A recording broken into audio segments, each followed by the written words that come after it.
Chapter 439. When the incident happened on the street, Xiao Xian and the rest had not gone far. They heard the commotion.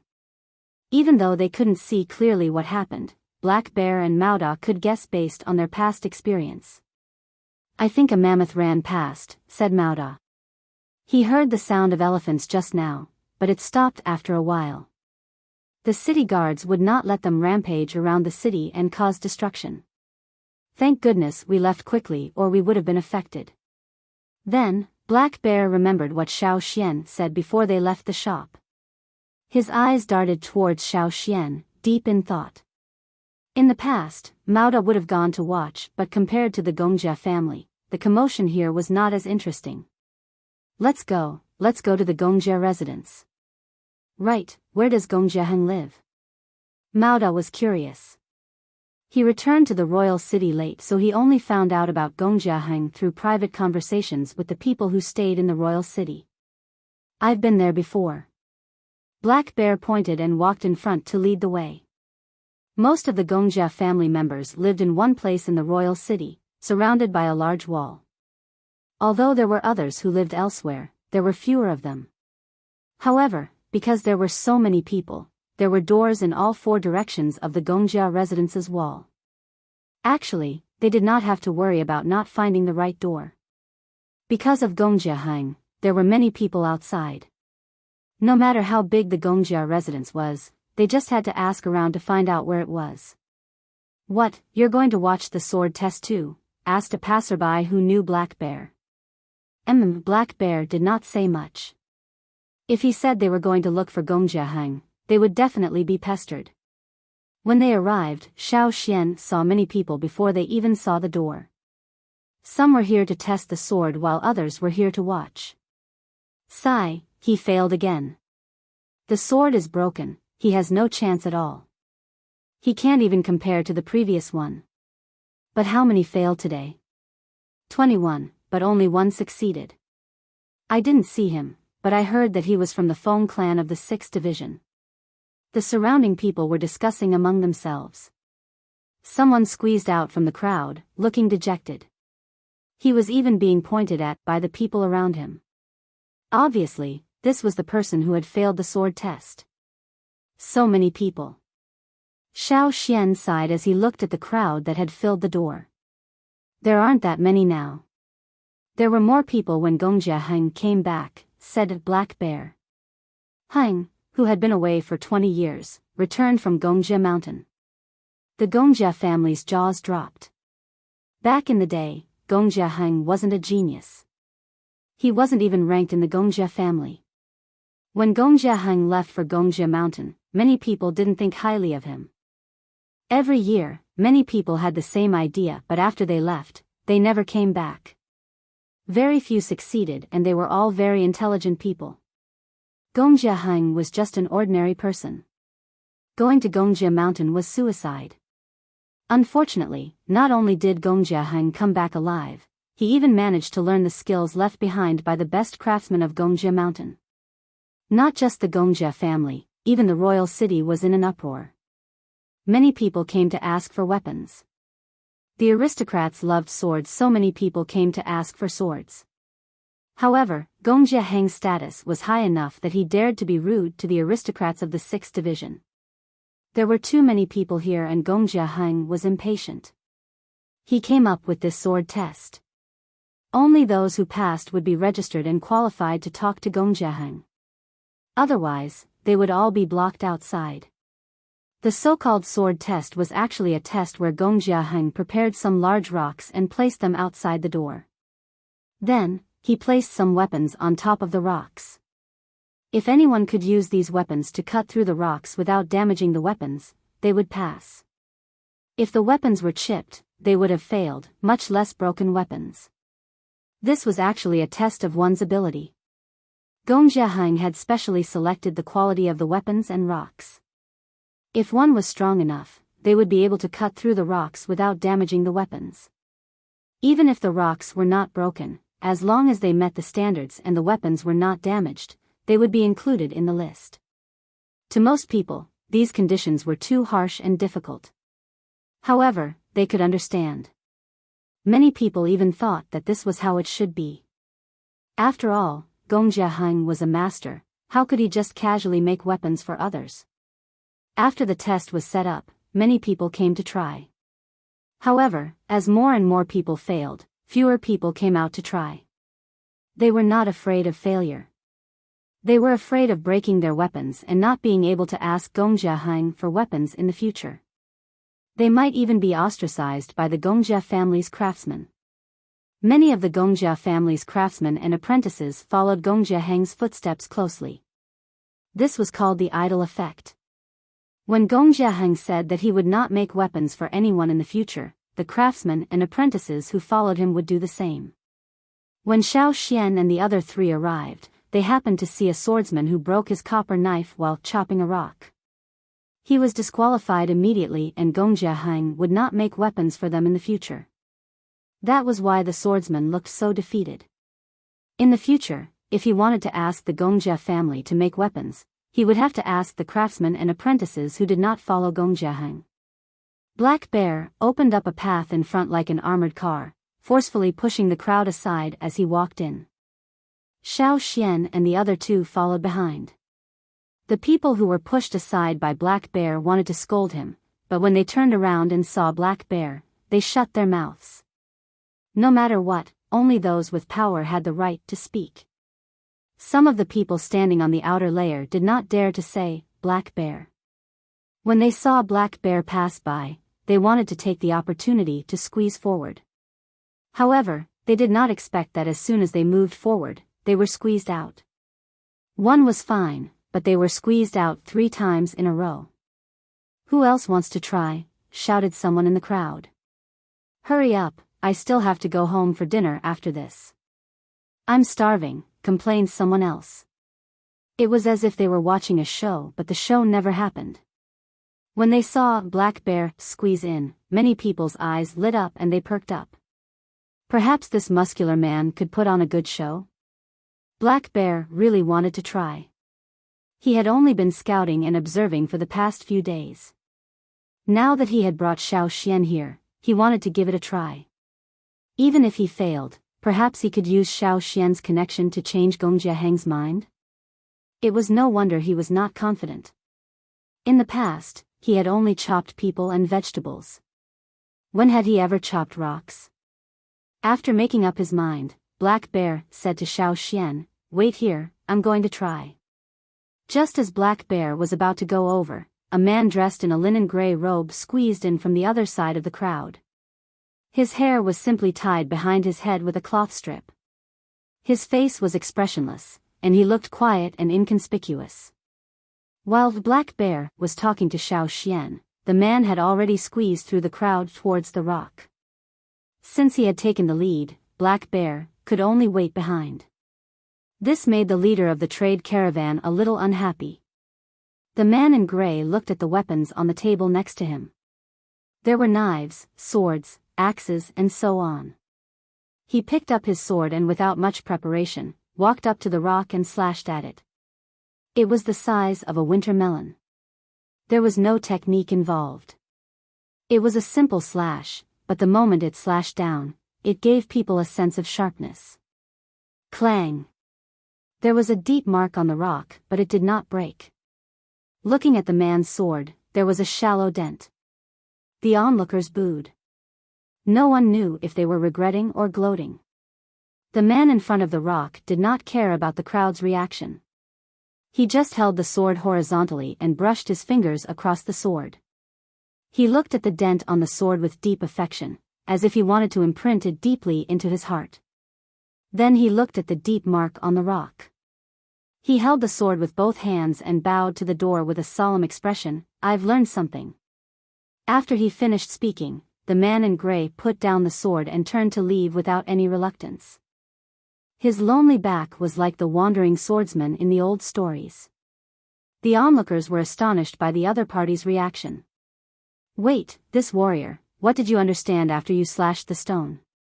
Why did you look like you understood the true meaning of this place? Why don't we find a place to drink and talk about life?" Some onlookers followed up to ask. Unfortunately, the unknown man still did not speak. His back was straight like a sword as he walked away quickly in the autumn wind. Could he be a master? The masters in the world always had different ideas. They could not be understood. Maybe he would become a famous swordsman in the future? Some people thought. However, Black Bear did not pay attention to the person who left.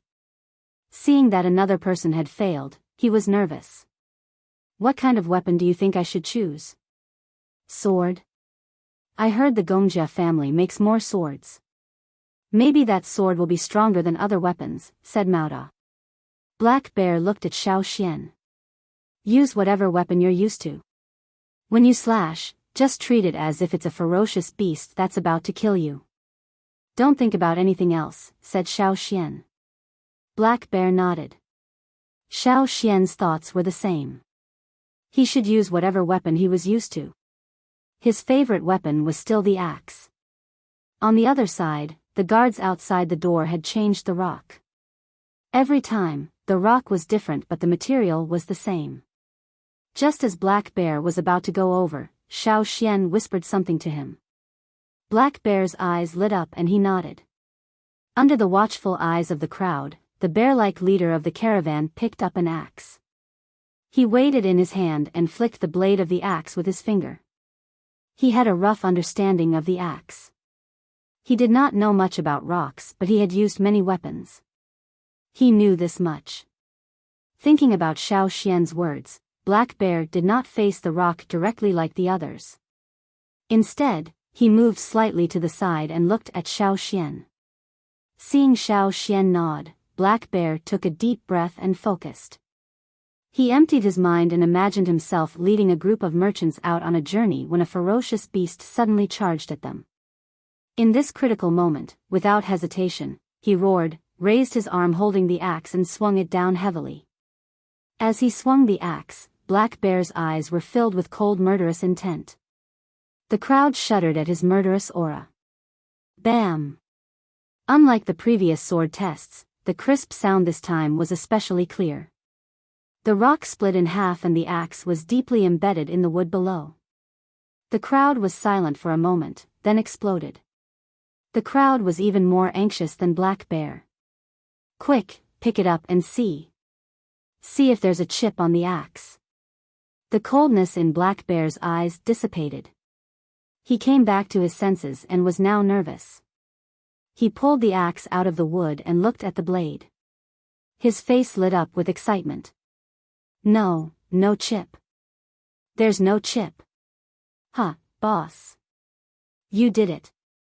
Mao ran over excitedly, rubbing his hands and wanting to try too. Xiao Xian also went over to congratulate him. Get lost if you're done. A cold voice rang out. It stood out among the excited crowd. Black Bear's joy was dampened by this. He stopped smiling and looked over with a straight face. Then he snorted. I was wondering who it was. So it's from the Linlu tribe. Linlu tribe? Xiao Xian knew about this tribe because the person driving the carriage to the Ji residence yesterday was from the Linlu tribe. It was said that they were riding on the Ji family's coattails and had become a new noble family in the royal city. Chapter 440. 10 people squeezed through the crowd. Judging from their attire, they seemed to be together. However, these people's attire was a little strange. They had the wildness of the tribesmen, but they also wore conspicuous silk clothes like the nobles in King's City. When paired together, they wore eye-catching silk clothes with reflective patterns on the inside, and a sleeveless brownish-yellow animal-skin short coat on the outside. The group of 10 stood out, not only because of their attire, but also because of the tall man in the middle. Xiao Xian and the rest of the Yanjiao were already tall compared to most people. Black Bear's tribe was slightly taller than most Yanjiao people. However, Black Bear's tribe was built so they looked especially intimidating. But now, in front of that person, Black Bear was obviously a lot shorter. The man's arms were as thick as stone pillars. He stood out in the crowd like a crane among chickens, half a body taller. Not only was he tall, but he was also very strong.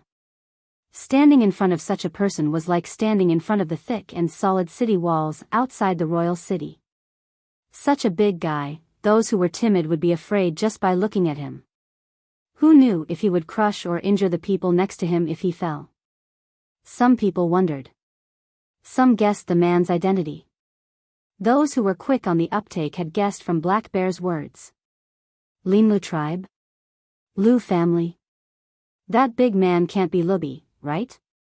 Some people speculated. Lubi? The one rumored to be able to kill a bear with one hammer? Someone exclaimed. When they heard kill a bear with one hammer, Black Bear and Mao Da raised their eyebrows. Their displeasure deepened. What were they talking about? Hearing this under these circumstances, they felt like something was wrong. It sounded like a provocation. They were extremely annoyed. So that's what Lubi looks like.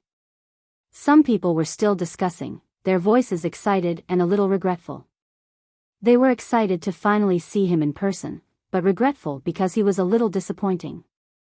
Lubi was known as the most talented person in the Linlu tribe in the past few hundred years. It was said that he was tall and naturally strong. For this reason, the Linlu tribe even asked the Ji family to make him a big bronze hammer. Rumor had it that Lubi could kill a giant bear with one strike of his hammer. Because the Linlu tribe had moved to the royal city, the royal city citizens were all talking about it. In order to make themselves known, the Lu family naturally spread the news of all the outstanding talents in the tribe. Lubi's name was naturally known by everyone. The citizens of the royal city wanted to see what Lubi looked like. Was he like a demonic beast, with one arm like an elephant's leg, holding a huge hammer the size of a house, and creating a pool with each step? It was a pity that he hadn't seen Lubi before. The Lu family hadn't completely moved in yet. But now, everyone knew that the main members of the Lu family had moved to the royal city. The person in front of them, who was much taller than Black Bear, Baimi, was the legendary Lubi.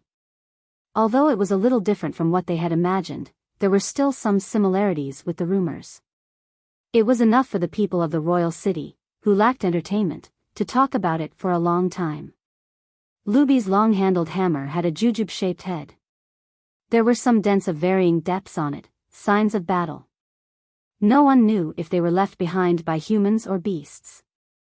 No matter what, one look at the hammer and you knew this person wasn't easy to deal with. Although Lubi's hammer wasn't as big as a house, it could be used as an umbrella. Wielding such a solid hammer wasn't an easy task, much less using it as a weapon. As Lubi and the rest walked over, Xiao Xian, Guang Yi and the rest, who were considered strong, now looked skinny and weak compared to Lubi.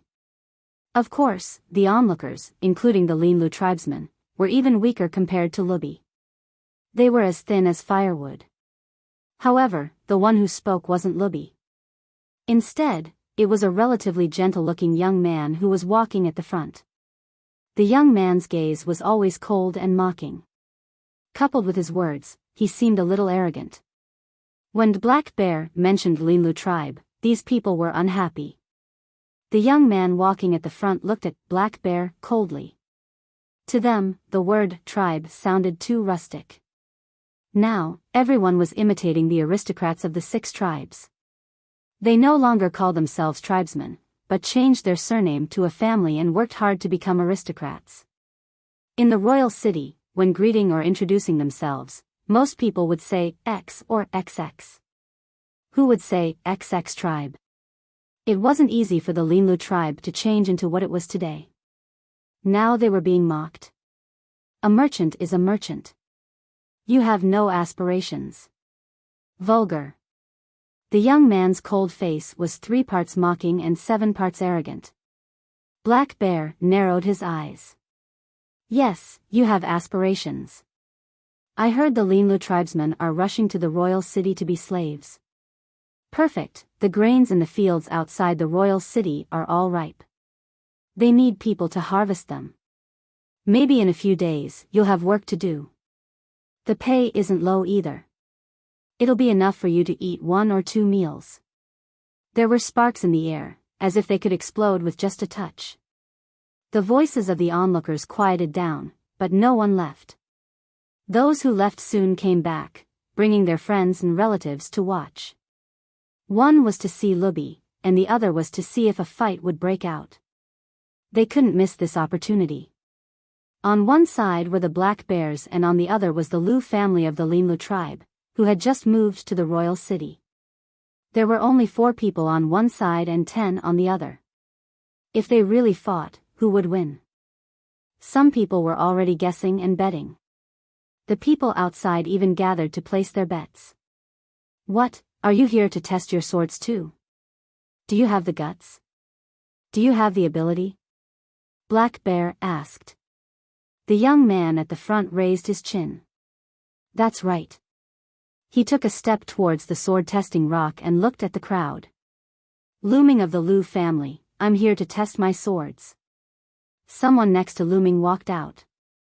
Lupin of the Lu family, I'm here to test my swords. Lubi, who was carrying a large hammer, grinned, revealing his white teeth. Lubi of the Lu family, I'm here to test my swords. 10 people announced their names in a row. It didn't seem like they were announcing their names for the sword testing, more like they were announcing their names for the people around them. They were just showing off. You Black Bears, if you're done, then get lost. If you're not done, then get lost. It's our turn now. Looming looked at Black Bear. Black Bear was so angry that his fur was about to explode. He hated it when people shouted at him.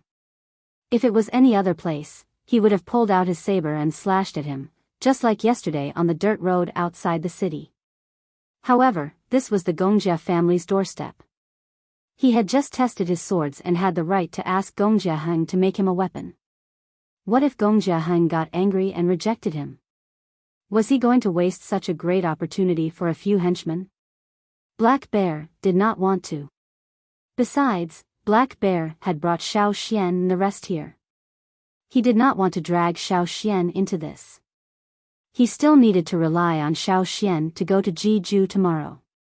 If Xiao Xian was injured, tomorrow's plan would be scrapped. Black Bear suppressed his anger. His expression darkened as he glared at the Linlu tribe. It was as if he had flung a knife at them. Unfortunately, the people from the Linlu tribe didn't care at all. Xiao Xian watched the Linlu tribesman's actions from the side. He had an idea. These 10 people were not here to test their swords. Or rather, they were here to test their swords, but after seeing the Black Bear, they changed their minds and targeted the 4 of them. At first, Xiao Xian thought some idiot did not recognize Black Bear after Black Bear had tested his swords. But now, it seemed like these people clearly recognized Black Bear. From the looks of it, all of their actions and words were done on purpose to provoke Black Bear. No, Xiao Xian often hunted in the forest, so he was very sensitive to changes in the aura of humans and beasts. He could feel that these people did not come with good intentions. The Linlu tribesmen really wanted to fight. Xiao Xian was right. This was Looming's plan. Initially, he wanted to test his sword, but when he realized the Black Bears were here, he changed his mind. The Black Bears only had 4 people and there were no other Black Bears around. The Lu family, on the other hand, had 10 people. This was a rare opportunity. In a place like Monarch City, no, not only Monarch City, it was the same everywhere. In order to gain a foothold, one had to display one's strength. And in order to display one's strength to the people around, the best way to gain a foothold in such a new place was to find a stepping stone. That was the rule. The stepping stone could not be too small or it would be unstable. It could not be too big or it would have the opposite effect. That was why Looming had his eyes on Black Bear, who was testing his swords. Black Bear was famous and he was not a noble in the royal city. He was the perfect stepping stone. Looming's eyes flashed with a strange light. His earlier provocation seemed impulsive, but in fact, he had a motive. When they came over, they had already planned it out. As long as they followed the plan, Black Bear would be their stepping stone. Fixed. Fixed. Lupin and the rest were still provoking him. Mao Da was already angry. Although he knew they were provoking him, if he continued to tolerate it in front of so many people, where would the dignity of the black bears go? Where would the tribe's honor be? Black Bear raised his hand and gestured for Xiao Xian and the rest to stand behind him. He drew his large copper knife. Since you want to die, I'll reward you. Lu Ming's eyes flashed. He waved his hand and the other 9 people beside him moved. The 10 of them split into 4 groups and charged forward in a 3-3-1 formation. Everyone thought that the first to face Black Bear would be the tallest Lubi from the Linlu tribe. He had the highest chance of taking on a Black Bear. But no one expected Lubi to charge at Xiao Xian alone with his large hammer. It was just like the strategy used by predators who lived in groups in the wild when they were hunting. They would first scatter the prey and then pick the old, weak, sick, and disabled to eat. Bullying with numbers? Despicable and shameless? No, there was no such thing here. They called it a strategic encirclement. Sometimes, even if both sides were balanced at the start, the moment the balance was broken, things would get out of hand. And from the perspective of nature's strategy, the easiest way to break the balance would be to start from the weakest point. In the plan of the 10 people from the Linlu tribe, it was easy to pick the weakest of the 4 targets. Black Bear was out of the question. Mao Da was the second in command. He would not be weak. Eliminate again. Of the remaining 2, the older one had a murderous look in his eyes. He was not to be trifled with. Eliminate again. Only 1 was left. This young man did not look like much. He should be the weakest of the 4. Didn't you see Black Bear blocking for him? He was the one. Chapter 441. Without saying a word, Lu Ming and the others unleashed their totemic power. Within a short period of time, they were almost at their peak. Surging power seeped out of their pores, and the air around them surged. Even people standing a little further away could feel the power radiating from them. Among the 10 of them, 7 of them were advanced totemic warriors. As for the remaining 3, although they were slightly weaker, they cooperated well and were not a burden.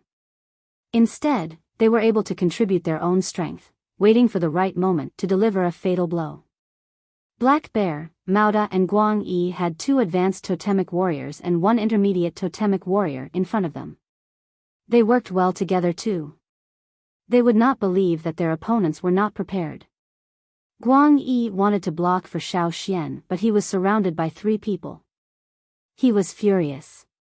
Without thinking, he drew his bronze sword and met their swords head-on. The collision of the tyrannical power and the sound of the blades colliding was like a thunderclap. Guang Yi sensed that something was wrong. There was a chip on the edge of his sword. Back then, when Gong Jiaheng visited the Flaming Horn tribe, he had given them 10 weapons. However, Guang Yi did not accept them because he did not like them. Plus, he wanted to leave them for the younger members of the tribe so he could use his own. When he came here with Xiao Xian, Duo Kong also wanted to give his sword to Guang Yi, but Guang Yi rejected him. Duo Kong still had to lead the team back and it would be dangerous. He was with Xiao Xian and the Black Bears so there would not be too much trouble. That was why Guang Yi was only carrying a sword he picked up in the morning. It was a normal sword. He heard that many people in the royal city carried swords, so Guang Yi picked a random one. He was not used to using anything anyway. His old machete had broken and he could not make a new one. Later on, he used a sword but he was not used to it. Xiao Xian had said that when he came to the royal city, he would see if he could get a new machete from Gong Jiaheng for Guang Yi. He did not expect this to happen before he even met Gong Jiaheng. The opponent's weapon was obviously of higher quality. Guang Yi's normal sword might not last long. Guang Yi would not be able to get rid of them. Guang Yi sensed that something was wrong and so were his opponents. Guang Yi's opponent felt as if he had bumped into a bull. The recoil numbed his entire arm, and even his bones were trembling. Indeed, it was the right decision not to pick this person. If Lubi fought this person, he might not be able to finish him off quickly. Although he was not easy to deal with, the Linlu tribesmen were secretly pleased with their strategy. Black Bear and Mauda would not be able to win in a short amount of time. They would not be able to take care of Xiao Xian. Lu Ming smirked. This was all within his expectations. Black Bear's men were indeed very strong. If they had enough time or good weapons, the 10 of them might not be able to defeat them. But according to the plan, Lu Ming believed that Lubi would be able to defeat them in one hit. With 4-1, Black Bear's side would be left with 3. As for the Lu family, it would be 10 against 3. If they couldn't defeat Black Bear, they would let Lubi do it. With their cooperation, they wouldn't lose no matter what. On the other side, Lubi's body flashed. His tall and muscular body was not as clumsy as it looked. Instead, he was unusually agile. The muscles in his legs expanded, propelling his body forward. He charged towards Xiao Xian like a cannonball. His target was clear. He did not even look at the others. In the blink of an eye, Lubi was in front of Xiao Xian. The hammer he swung seemed to have sealed off Xiao Xian's escape routes. Xiao Xian was completely enveloped in the shadow of the hammer. There was nowhere to run. Lubi was hailed as the only prodigy of the Linlu tribe in hundreds of years. He was not someone who only had strength and no skills. Clang! The sound of metal clashing reverberated in the surroundings. The power that was released permeated the air and spread out, causing the surrounding people to tremble. It was as if Lubi's heavy hammer had not hit the people standing there, but their hearts. Xiao Xian gripped the hilt of his sword with one hand and supported himself with the other. He used the blade to block the hammer. His feet stepped on the ground. The ground around him seemed to shake from the force of the impact. Spiderweb-like cracks appeared on the ground. The earth and rocks on the ground were shattered by this tremor, and like a backflow of rain, they flew up high from the ground. The web between Xiao Xian's thumb and index finger split open, blood dripping onto the ground. However, this block had stopped the hammer. He blocked it? Lubi's eyes flashed with shock. He did not hesitate. He retracted his hammer and charged again, directly at Xiao Xian. Like a bolt from a crossbow, the air in front of him was shattered. Under Yang Guang's attack, the golden blade reflected a dazzling light, leaving a trail of light in the air. Clang! The sound of metal clashing was so loud it seemed like it was going to explode everyone's eardrums. The turbulence in the air was visible to the naked eye. Their vision seemed to be distorted. The sword in Xiao Xian's hand blocked the incoming hammer head-on. In order to block the hammer, Xiao Xian took a few steps back. The violent force transmitted to the ground beneath his feet. The already cracked ground could no longer withstand the force. Everywhere Xiao Xian's feet passed, there was a continuous rumble.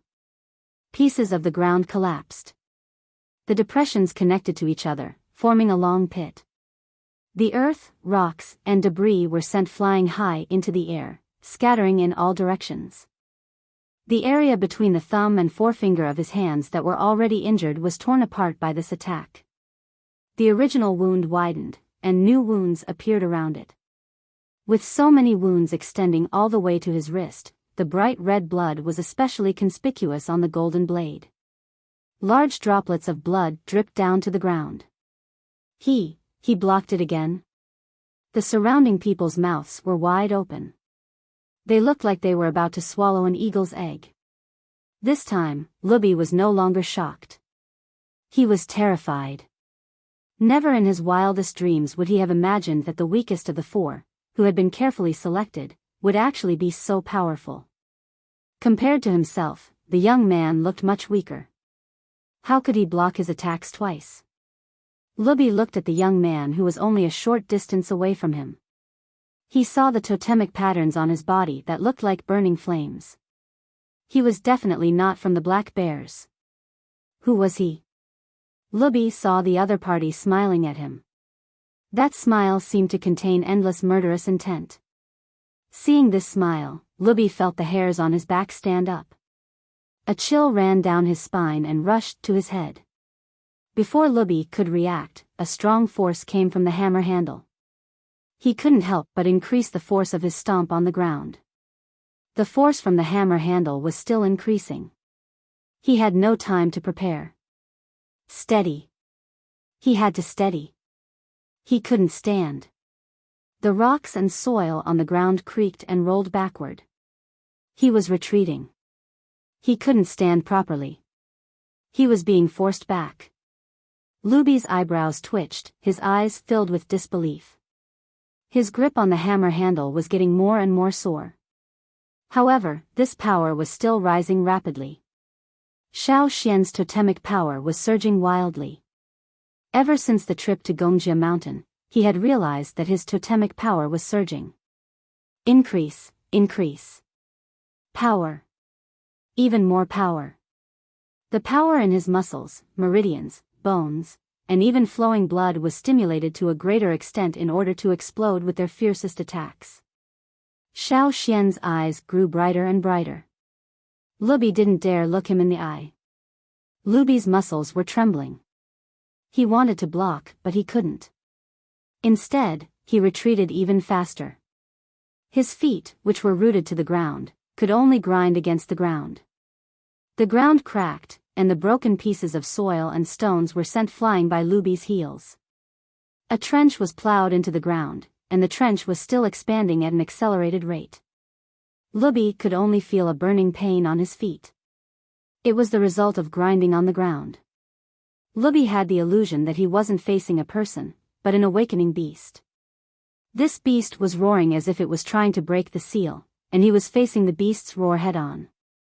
The people around him were like statues.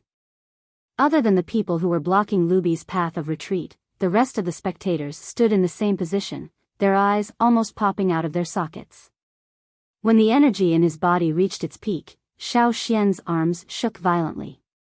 He used his sword to lift the hammer, then reached out with his free hand to grab it. Suddenly, Luby felt a burning pain in his hands that were holding the hammer.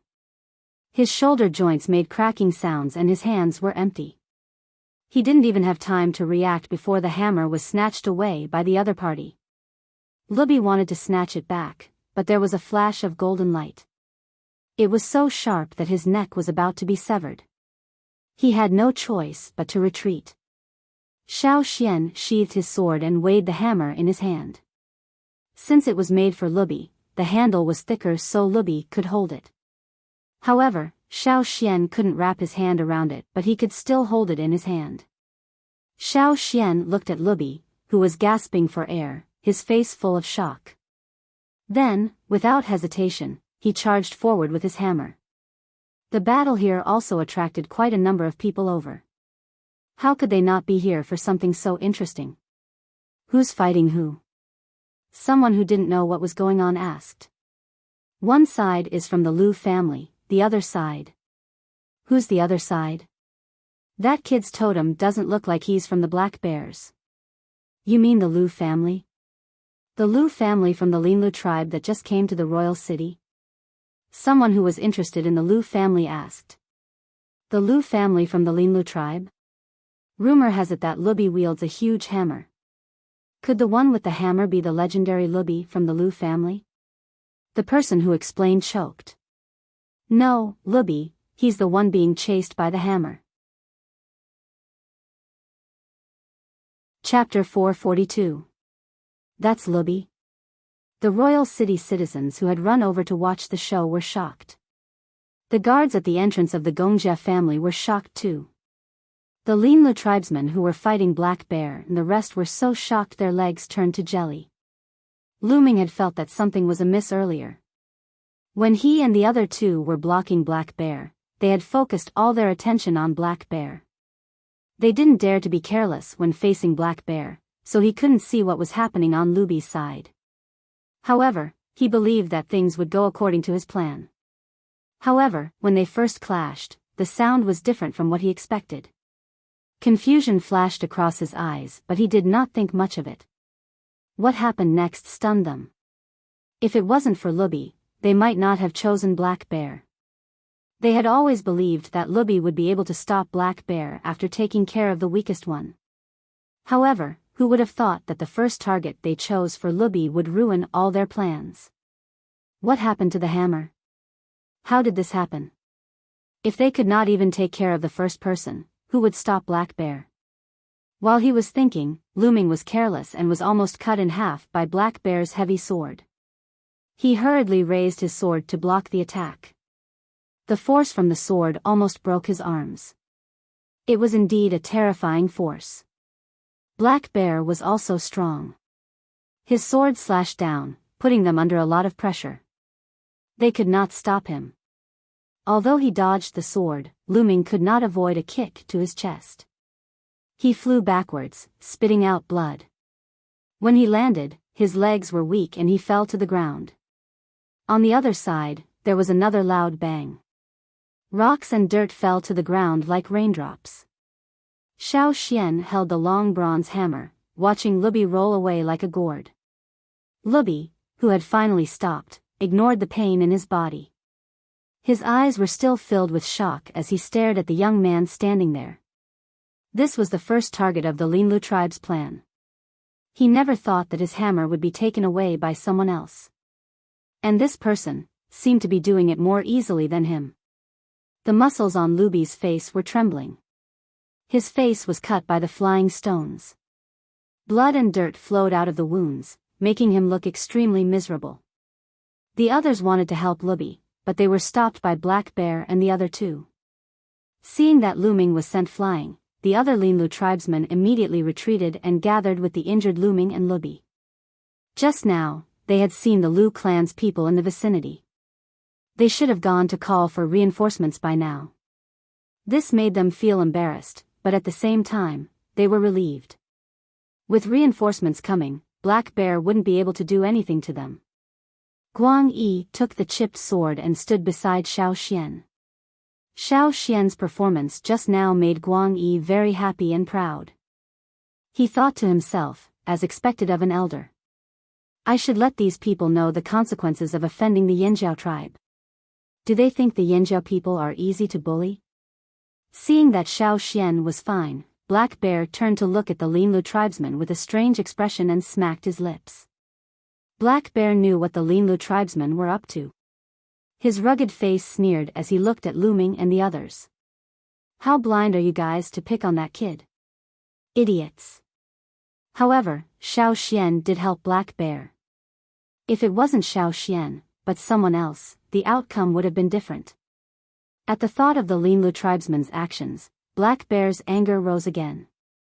You want to use me as a stepping stone?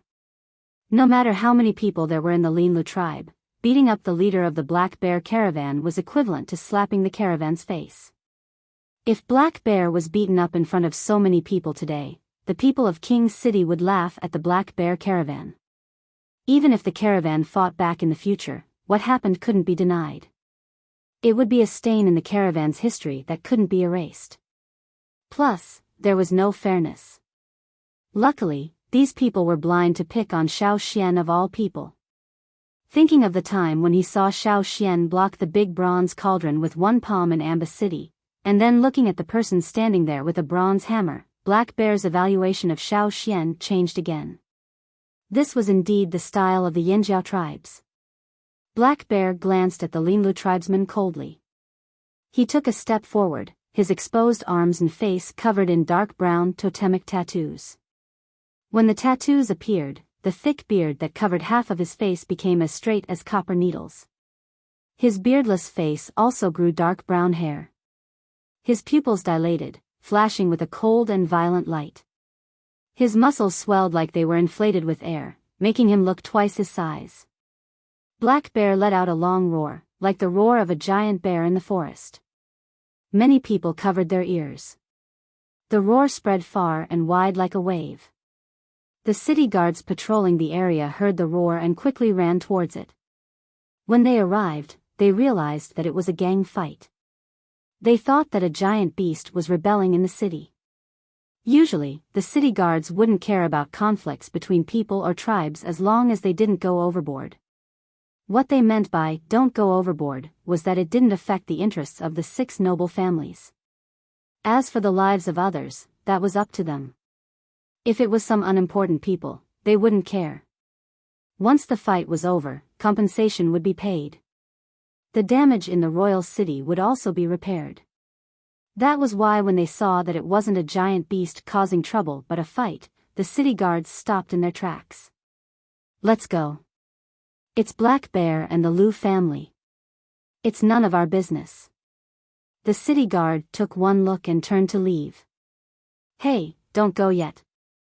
Didn't they say Lubi from the Lu family is very powerful? Look at the situation over there, it's different from what we imagined.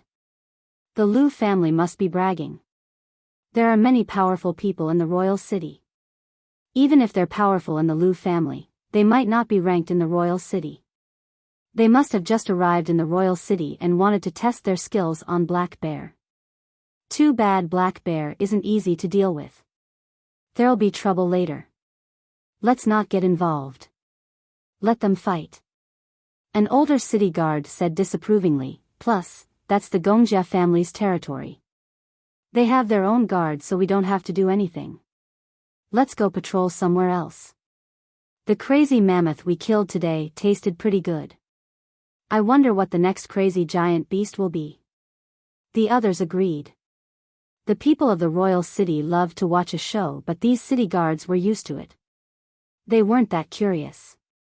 If they wanted to watch a show, they would have been here long ago. Then again, if they stayed here, they might get caught up in it. Why bother? Hence, the city guards hurried over and left in a hurry. When the Linlu tribesmen received the news, they gathered their men and rushed over.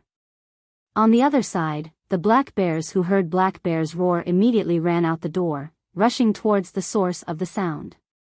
The two parties met, their killing intent boiling. It looked like a fight was about to break out. The surrounding crowd retreated further away but did not leave. This was a rare opportunity. They had to watch it live. Hearing it from someone else was definitely not as satisfying as seeing it with their own eyes. The Gongjia family guards looked at each other. Their orders were that as long as the people outside did not fight their way in or damage the Gongjia family's door, they could do whatever they wanted outside.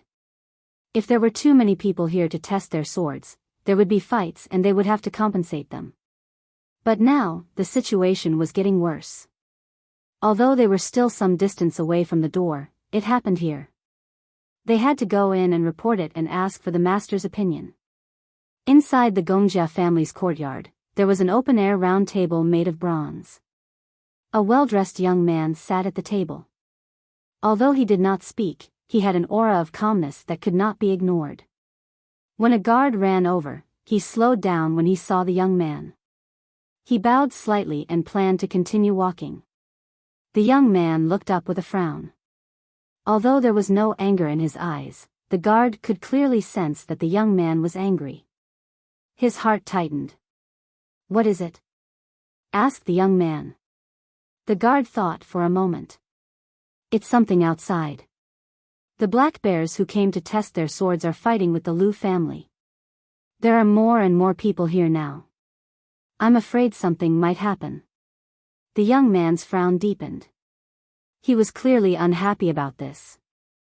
He had heard the commotion outside too, but his mind was on the forging room 10 steps away. He had completely ignored the commotion outside. "Where are the city guards?" The city guards came and left." The guard hung his head in silence.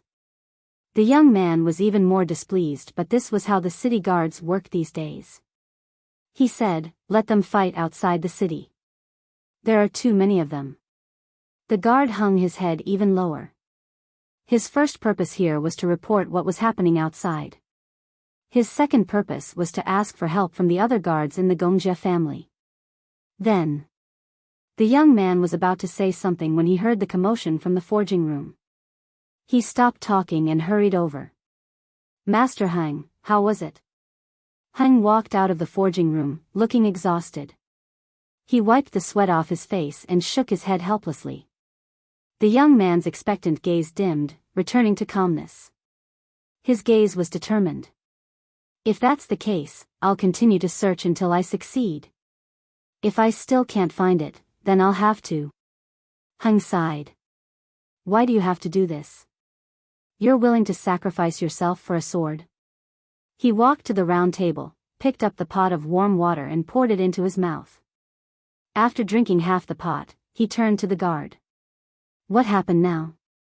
The guard was here because of the commotion outside.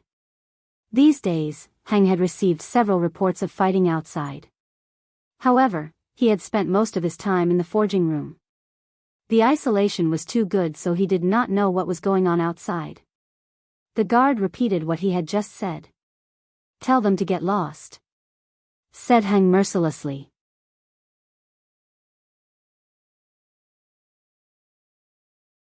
Chapter 443. Yes, sir. The guard took 2 steps, then remembered something. He turned back and said to Hang, one more thing, there's a young man outside with a sword. There are cloud patterns on the sword, that cloud pattern. The guard glanced at Hang. It looks like you left it there. When the guard saw the young man fighting Lubi take out the golden sword, he paid extra attention to it. He had worked as a guard for the Wuxia family for a long time, so he knew more about weapons than others. He could recognize cloud patterns too. That was why when Xiao Xian took the sword out of its sheath, they had their eyes on it. Even though they were far away, they could see what the cloud pattern looked like.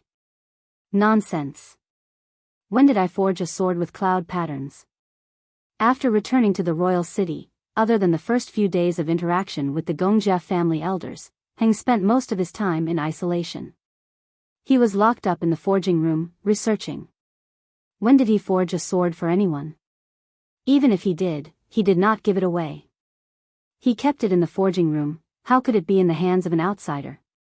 It was. Wait. Heng's heart skipped a beat. He almost spat out the water in his stomach. Wait, the kid you're talking about, what does he look like? What did he look like? The guard tried to recall but realized he did not have much of an impression. He was too focused on the sword. Under Heng's gaze, the guard braced himself and said, that kid is pretty strong. He stole Lubi's hammer and chased after him. He looks like a tribesman and the totemic patterns on his body look like flames. Heng said, ask him if he's Yinjiao Xiao Xian. If he is, bring him in. The young man standing at the side was already shocked and he heard the guard say someone stole Lubi's hammer and chased after him. When he heard Heng's reply, he was even more shocked. Yinjiao Xiao Xian? I've never heard of that name. Master Heng, do you know him? Did you really forge a sword for him? Asked the young man. Heng nodded. If it's really him, I gave him the sword. But when the sword was mentioned, he remembered the embarrassing incident when he chopped rocks to test his sword in the Yinjiao tribe. He had been inspired by that incident when he proposed to test his sword by chopping rocks to test his sword. However, there was no need to say those things out loud. Yinjiao, that name sounds familiar, the young man said in a low voice. That's not a person's name. It's the name of a tribe. The Yinjiao tribe, said Heng. Ah. It's them. The young man remembered. I once heard the elders of the clan mention the Yinjiao tribe. They said that every time the Yinjiao people came to the royal city, something would always happen. However, it has been many years since the last time someone from Yinjiao came to the royal city. At that time, even you, Master Heng, weren't even born yet. I can't believe they're here again. Thinking about what the elders said about the Yinjiao people, the young man said, that's true. They caused quite a commotion this time too. They stole Lubi's hammer in front of so many people and even chased after him. This is enough for the royal city to talk about for a long time. Heng had something he didn't say. He suspected that if he didn't let Xiao Xian in soon, would he stomp on the door? Or had he already stomped on it? Ji Fang, you've been sitting here the whole time. You heard the commotion outside, right? Was it very loud? Heng was worried. The young man, Ji Fang, thought for a moment. I think so. There was a rumbling noise. Heng was even more worried now. The guard who came to report had left so he couldn't ask for details. But why was Xiao Xian in the royal city now? Could it be that their tribe's 1,000-grain gold was ripe? He was looking forward to that. Seeing that Hang was deep in thought, Ji Fang didn't ask further. However, he remembered the name Yinjiao Xian. He would get someone to investigate and ask about the Yinjiao tribe. How did Master Hang know this person? From his tone, they seemed to be close too. On the other side, the guard who received Hang's orders returned to the door, confused and shocked. The 300 people from the Black Bear tribe were in a standoff with a group from the Linlu tribe. The leaders of both sides were arguing, their eyes spitting fire as they drew their swords. The guard couldn't care less. After exiting the door, he jogged towards the Black Bears. Xiao Xian and Guang Yi were standing there. The two sides that were about to start fighting stopped temporarily because of the guard's arrival. The Black Bear and Linlu tribesmen stared at the person jogging over. Both sides' hearts were pounding. Now that they had calmed down, they regretted their actions. Was the Gongjia family angry? Did they come out to threaten them?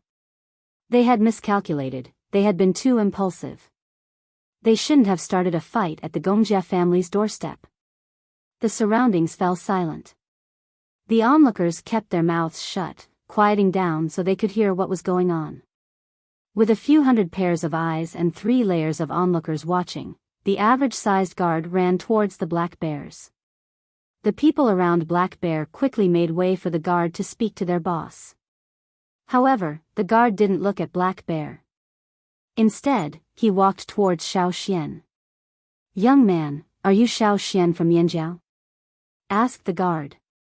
His tone was polite, not as cold and distant as usual. "I am," said Xiao Xian. "Master Heng invites you." Swoosh. The people of the Black Bears all turned to look at Xiao Xian, their eyes glowing with envy. Black Bear whispered something into Mauda's ear. Mauda nodded quickly and Black Bear sheathed his sword. He rubbed his hands and ignored the Linlu tribesman as he followed Xiao Xian. The guard didn't say he wanted to invite him, but he didn't say he wouldn't either.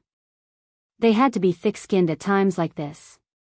Once Black Bear left, Mauda hurried his people back. His boss wanted them to prepare some gifts. After all, they had caused such a ruckus at the Gongjia family's doorstep. They had to do something to appease the master so they could ask for a sword in the future. As for the Linlu tribesmen, who cared about them at a time like this? They could go play on their own.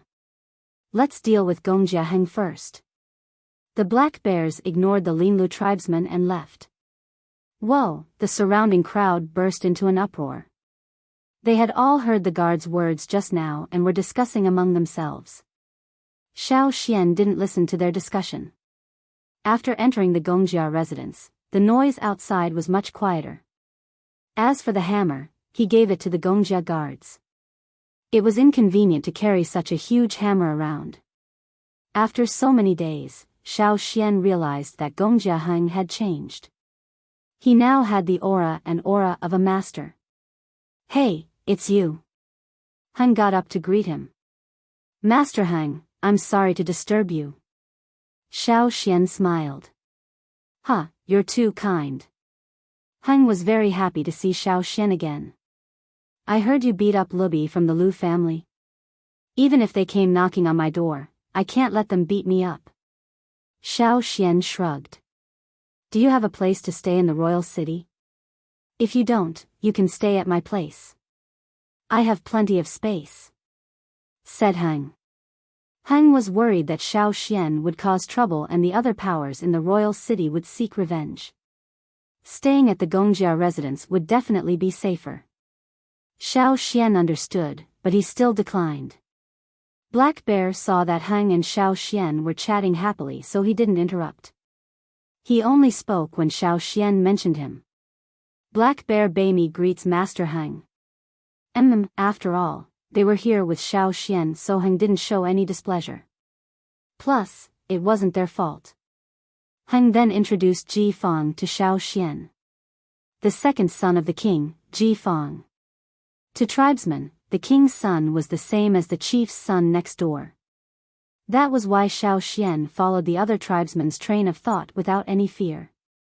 Xiao Xian was here to visit Heng and give him the 1,000 grain gold. He was here to ask for a knife. Come, let's talk inside. Heng brought them to a room not far from the forging room. That was where they received guests. The forging room was a private place, no outsiders were allowed to enter. To the Gongxia family, they could live without a bedroom, but they could not live without a forging room.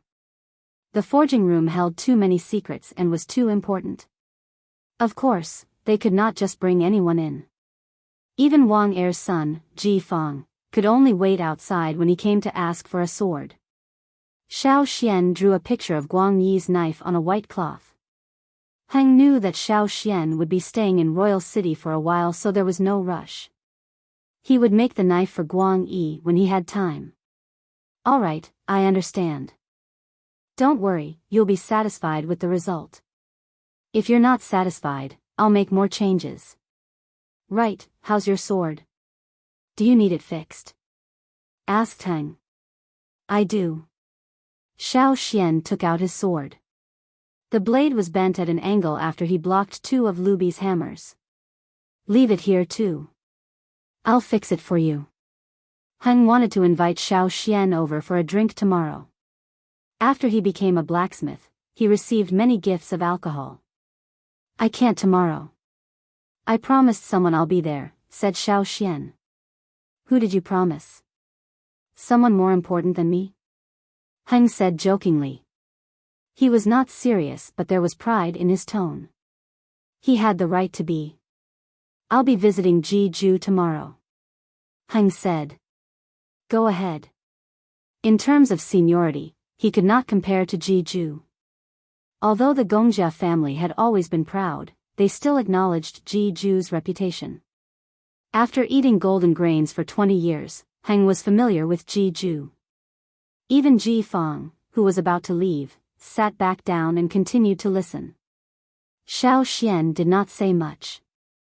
After a brief conversation, he left a small animal skin bag for Heng and left.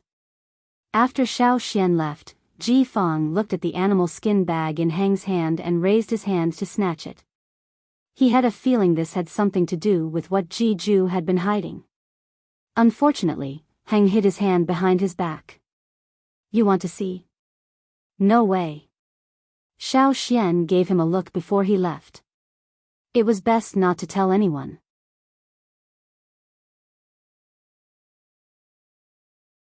Chapter 444.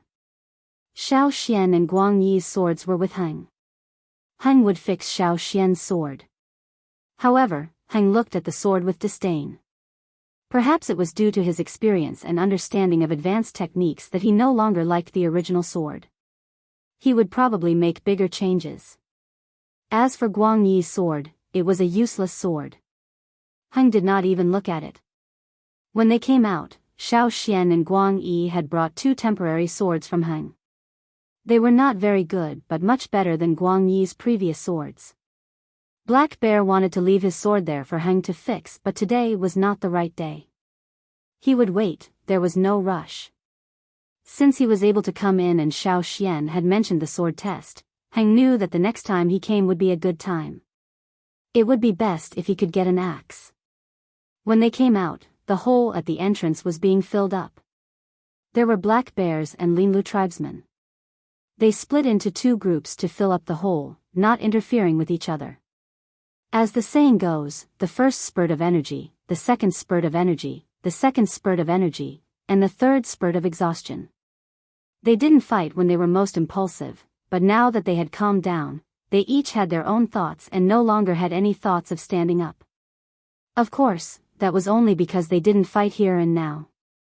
Perhaps not long after, they would fight to the death in other places. Both sides had sent gifts to the Gongxia family.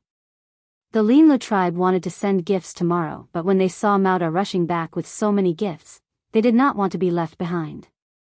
After all, they might need the Gongxia family's help in the future in the royal city.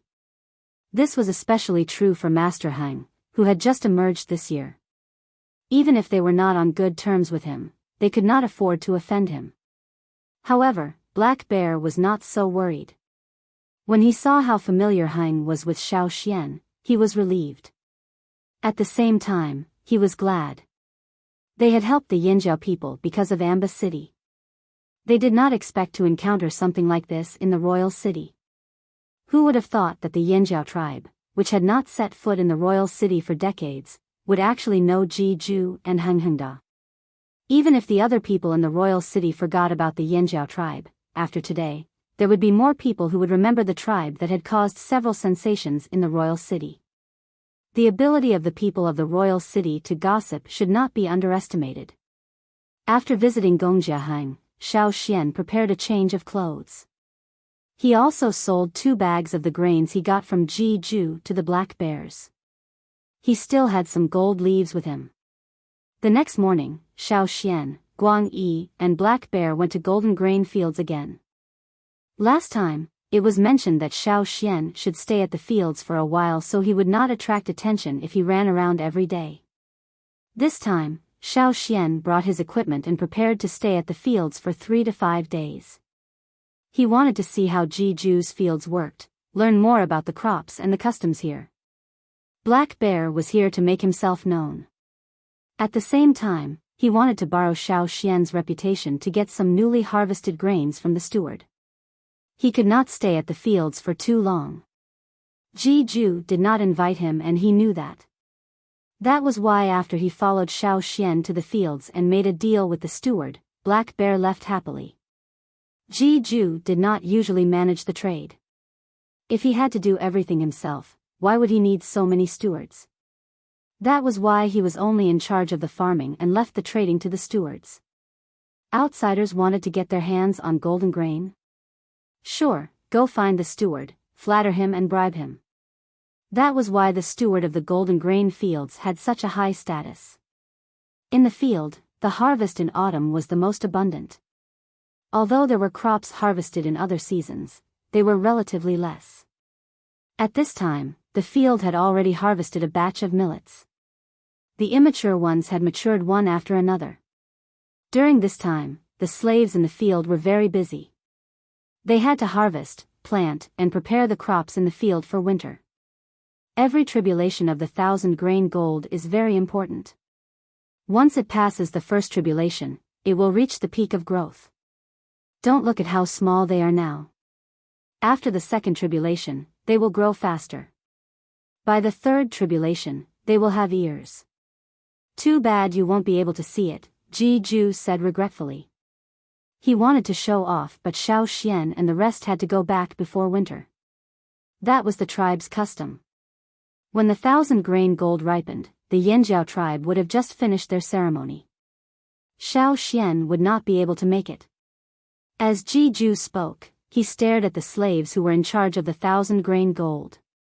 The raw materials for the fertilizer were divided into several large vats. They were all prepared by Jiju before being mixed and diluted a second time. Then, they were poured into the ground. Just like some medicines produced by factories, the original solution would be mixed before use, labeled as solution A, solution B, etc. When it was time to use, they would mix solution A and solution B according to the ratio in the manual. This was the same principle. Jiju would not reveal the secret to anyone. Even if the slaves and stewards in charge of the 1,000-grain gold knew the ratio and method of the second mixing, they did not know what the initial fertilizer was. How would they mix it? As for the ones in your tribe, Jiju thought for a moment, then suggested, if you plant them next year, you can try letting the meat rot. You can also add some animal bones, especially those that like to eat grass, shoots and moss. If animal bones are not enough, you can try adding bone marrow. You can do that? Xiao Xian was shocked. Jiju mumbled but did not explain further. Knowing that it might involve some secrets, Xiao Xian did not ask further. He noted down all of Jiju's suggestions and would try again next year. Jiju gave a few more suggestions and Xiao Xian noted them down one by one. Jiju felt that Xiao Xian had already told him how to plant the 1,000-grain gold. It was not nice of him to hide everything from him. That was why even though Jiju did not reveal the secret of the 1,000-grain gold, other than giving some suggestions, he also told Xiao Xian many other ways to plant other grains. What kind of crops were suited to what kind of environment, what kind of crops needed to be grown, and the key points to pay attention to were all explained. The Ji family claimed to have 100 types of grains, but no one knew if that was true. But Xiao Xian had seen at least 20 to 30 types in the few days he had spent with Ji Ju. Ji Ju had also given some excellent seeds according to Xiao Xian's description of the Yanjiao tribe's geographical and weather conditions. The seeds produced by Ji Ju's fields were things that the tribes far away could not buy even if they had large amounts of gold leaves. Xiao Xian thanked him and put them away carefully. Even though the Yanjiao tribe mainly hunted for a living now, no one could say for sure if they would change their way of life in the future. If there was a chance to go back to the other side of the sea, he could also bring back the seeds here. Many fields had been reclaimed at the old haunt. When Ji Ju introduced the grains to Xiao Xian, the steward would often pick out the best of the newly harvested grains and put them in a few pots for Ji Ju to see. When Ji Ju picked one, someone would take the pot with the new grain. "What are the grains for?" Xiao Xian asked. "They will be made into grave goods," Ji Ju answered. "Grave goods? For whom?" "For me, of course." Ji Ju did not think there was anything wrong with saying this. Our Ji family is buried with grains. When the Ji family was in its most difficult times, with countless natural disasters and no harvest, we went to our ancestors' tombs to retrieve the grains that had been sealed away for emergency use. Ever since I obtained my own fief, every year when I harvest new grains, I will choose the best ones and store them away. On the day I leave, I will bring the jars with the grains sealed in them into the tomb. That way, I will be able to answer to my ancestors. In the future, if the descendants of the Ji family meet with any natural disasters, I would be able to help them. Xiao Xian. You're still alive and well, but you're already thinking about your death. However, what Ji Ju said was something that many Ji family members would do. The Ji family had stopped cremation a long time ago. Even some of the younger generation would carefully store the grains after getting them. This was a tradition passed down from generation to generation. As for why they used earthen jars instead of bronze, it was because many bronze wares would rust over time unless they were specially treated. However, not everyone had the skills and confidence to do so. Thus, the Ji family had a habit of using earthen jars to store grain. The bronze wares were just one of the funerary objects. Perhaps to others, the exquisite bronze wares were the most important funerary objects. However, in reality, the Ji family's tombs were filled with various jars and urns filled with grains. That was the most important thing. Some would be sealed with the Ji family's secret technique to preserve them for a long time. Some would remain intact even after thousands of years. Some would be left unsealed in alms bowls for their dead selves. The symbolism was that after death, they would still have grains to eat and would not starve. If the later generations entered the tombs of their ancestors and saw that the unsealed urns or jars were filled with decayed grain husks or even decayed grayish-white grain powder, they would put some new grains in them as a sign of respect. Some dared to think about the Ji family's tombs, but unfortunately, no one knew where it was. The people who went to look for him searched and searched, but they never saw him again. Ji Ju brought Xiao Xian to see the different types of grains in the golden grain fields. When he saw that the 1,000-grain gold had successfully passed the second calamity, he felt a huge weight lifted off his chest and was in the mood to bring Xiao Xian out for a walk. Recently, it was the peak harvest season for the slave owners' fields. To avoid trouble, they sealed off the roads so Xiao Xian did not see anyone loitering outside the fields. Walking out of the fields, Xiao Xian saw some new crops in other fields. One of them looked like an upside-down corn cob. It was as tall as a person and there was only one stalk. It was similar to some of the plants he had seen in the wild, but the ones in the fields were domesticated and could be eaten. "Whose land is that?" asked Xiao Xian as he walked on the dirt path, pointing at a busy farm not far away. They were on high ground so they could see part of the fields. "That's the Yi family's land. I don't remember who owns it." Ji Ju didn't mind. It was just a small farm and the things he grew were all very ordinary.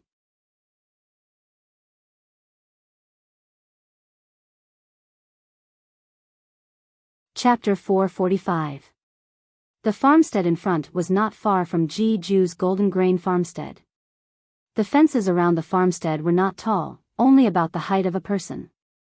It was close to the average height of a person in the royal city. If one did not want to look, they could not see it. If they wanted to, they just had to stand on their tiptoes or step on a small rock. Even if they did not stand on their tiptoes, they could still see through the gaps between the fences because the gaps between the fences were not small. All in all, the fences around the farmstead were perfunctory, but they served their purpose. Even though this farmstead was adjacent to the golden grain farmstead, no one usually paid attention to it. One reason was that the farmstead was too small. The people here were rich in land and the land was vast. With such a small plot of land, it was obvious that the owner was not a big shot. People who passed by did not want to waste their energy on it. Secondly, and most importantly, the crops in this farmstead were of poor quality. Almost everyone who looked inside would shake their heads and not pay attention to it anymore. Over time, no one remembered who owned this farmstead. They would not even give it a second glance as they passed by. With such a small plot of land, one could see the end of it at a glance. The crops in the field were all stunted and could not be sold for a high price. It was fine to leave it for the owner to eat. At least he would not starve to death, but it would be difficult to sell it. Ji-Ju also did not remember who owned this land. He only knew that it belonged to the Yi family. However, this farmstead was too small. In his memory, it seemed to have changed owners several times. He remembered that there were 2 wells in this farm. One had dried up, and the other was barely maintaining the farm. The weather in the past few years had been rather dry, and the crops in the farm had not been growing well. The frequent changes in owners were also due to the wells. He just did not know which unlucky person from the Yi family had taken over. The Yi family. TSK, Ji-Ju shook his head. Xiao Xian could feel the unspoken words from what Ji-Ju had said in the past. In Ji-Ju's opinion, the Yi family was not suited for this. They could do divination on the street but not in the fields. They did not have the talent. Moreover, the Yi family was full of lunatics. Some of them were not strong. On cold days, they could stare at the dark sky for an entire night. Then, they would be half dead and bedridden for a few days. How could their bodies withstand the cold wind? He was courting death. The Yi family was the most suicidal of the 6 aristocrats. There were also some who sat with blank eyes. Then, as if they had thought of something, they would suddenly laugh out loud or suddenly grieve. It was frightening. Ji-Ju recalled the usual behavior of the Yi family members he knew and could only shake his head helplessly. He could not understand. However, the fact that the Yi family was able to become one of the aristocrats of the 6 tribes meant that they had their own capabilities. The Yi family didn't develop their muscles or bones, but their brains. Some people could observe the heavens and earth, some could predict good or bad luck, and some had other talents. If the Yi family really wanted to scheme, they could dig a hole without a shovel and kill without a knife. This was also why many people were in awe of the Yi family. However, Ji-Ju was not afraid of the Yi family. Other than the few people in the Yi family who were truly capable, the rest of them could scare off those who did not know the truth. But if they were to put on airs in front of him? He directly ordered people to take care of him with sticks. "Why, are you curious about the Yi family?" asked Ji-Ju. Many remote tribes came to the royal city and were always curious about the Yi family. "A little. I think they're quite mysterious," said Xiao Xian. "What's there to be mysterious about? They're just putting on an act." Ji-Ju did not think much of it. However, Xiao Xian was not curious because he heard that the field belonged to the Yi family. He was just curious because he saw the scene in the field. It was the peak harvest season for most of the fields. The field not far away was the same. Although it was pathetically small compared to the surrounding fields, the overall harvest was still okay. The slaves in the field carried their bags to an open space in the field. There was a short wooden table there, and a man in dark clothes was sitting in front of the table. Although he was not dressed conspicuously, there was a sense of elegance about him. He was different from the busy slaves. The other party was young and did not look like a steward. At this time, he was sitting at the table, holding a pen and writing something on a cloth.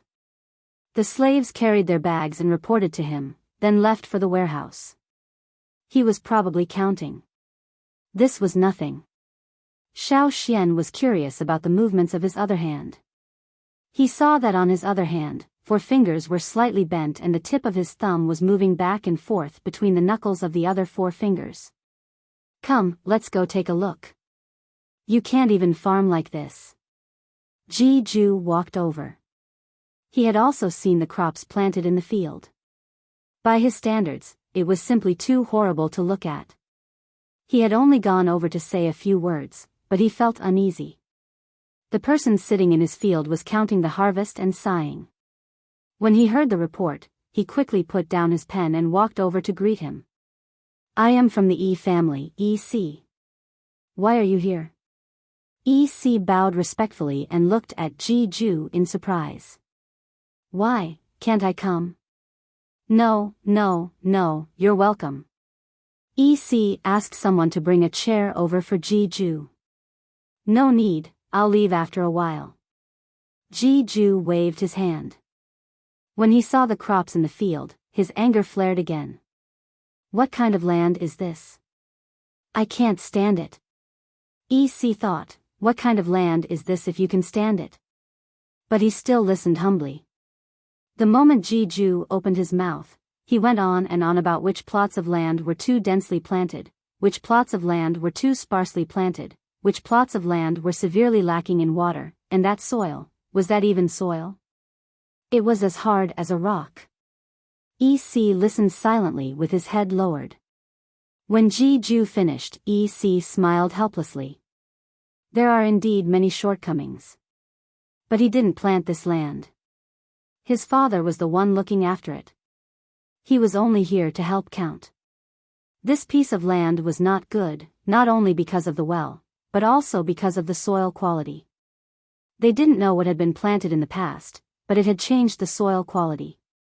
They couldn't restore it and the crops they planted were poor for 2 years. Even with the Ji family's guidance, they were not cut out for this.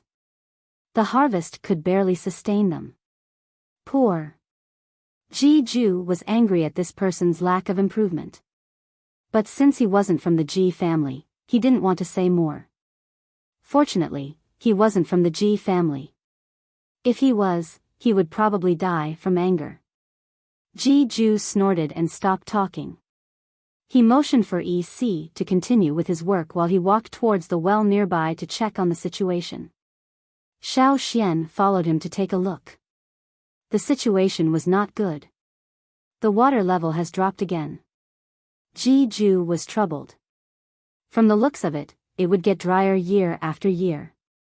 Even drought-resistant crops needed water. It'll get better, Xiao Xian comforted. No, you don't understand. Ji Ju looked worried. I have a feeling that something big is going to happen. There are always signs of changes in the world. Also, Ji Ju didn't finish his sentence. He knew someone from the Yi family. That person was also the crazy person who stayed outside in the cold to stare at the night sky. He remembered that old friend once said in his sickbed, the world that is united for a long time must be divided, and divided for a long time must be united. Unfortunately, when he asked that person after the incident, that person didn't say anything. He only smiled meaningfully. His smile was very annoying. Because of this, the Ji family was on high alert. If there were any signs of rebellion, they would forcefully suppress it. They had worked so hard to build up the current situation. How could they allow others to destroy it? They were especially wary of the other 5 aristocratic families and the newly rising tribes. They were also the main targets of observation. At this moment, a flirtatious voice came from the entrance of the field. Little Xiao Xian looked over to see a young woman in a delicately sewn silk gown. Her body was voluptuous but not bloated. She twisted her waist and combed her hair into a casual but flirtatious bun. She looked up with a smile and walked in quickly. Her steps were not big, but her steps were quick. Her skirt fluttered like a blooming flower. She raised a delicate hand to cover her mouth and walked towards EC. Her eyes were like water and she smiled. She was about to say something when she saw Ji Ju not far away. Her expression froze. She didn't expect to see Ji Ju here. She quickly stopped smiling and stood up straight. She bowed slightly to Ji Ju and threw a roll of cloth to EC. Then she asked a slave to bring a chair with a back. The slaves in the field were no strangers to this person, so they weren't surprised by her words and actions.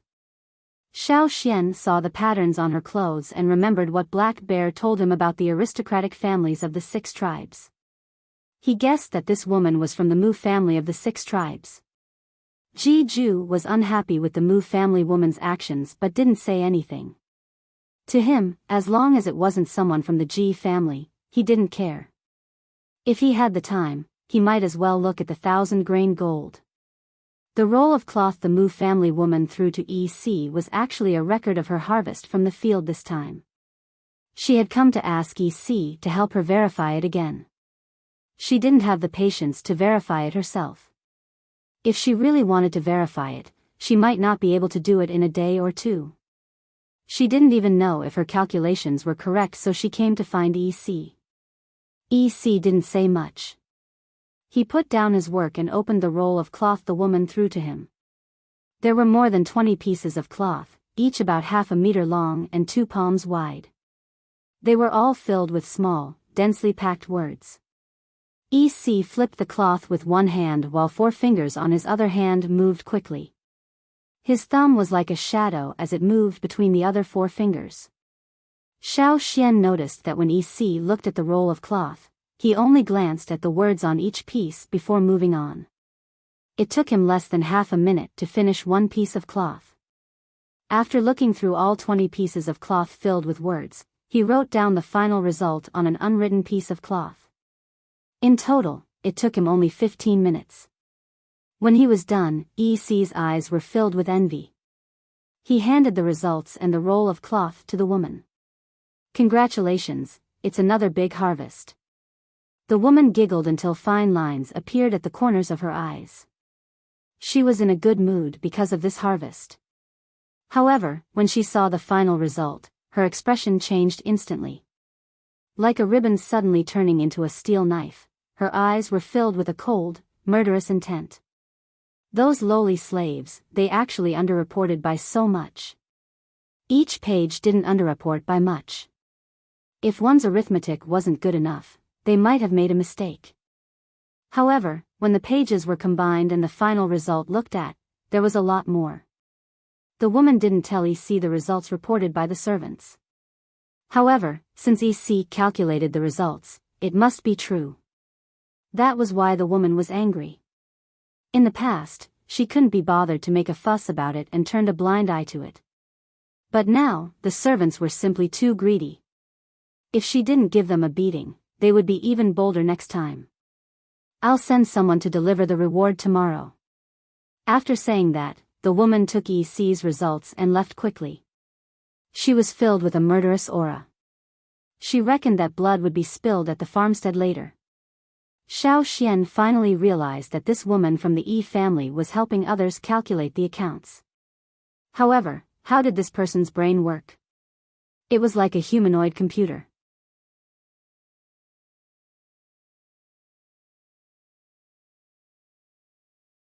Chapter 446.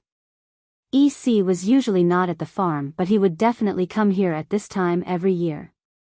One reason was to check on the farm's harvest. The harvest was not good to begin with, and if the people below were to slack off, the days would be even more miserable. However, EC's main purpose for coming to the farm at this time was not his own farm but to catch up with the harvest and earn some extra money. He calculated quickly. Not everyone had this kind of talent. Therefore, after accidentally helping the neighboring farm, EC's reputation spread among the farm masters. At this time, the farm masters who were impatient with their own farm inspection would come to EC for help.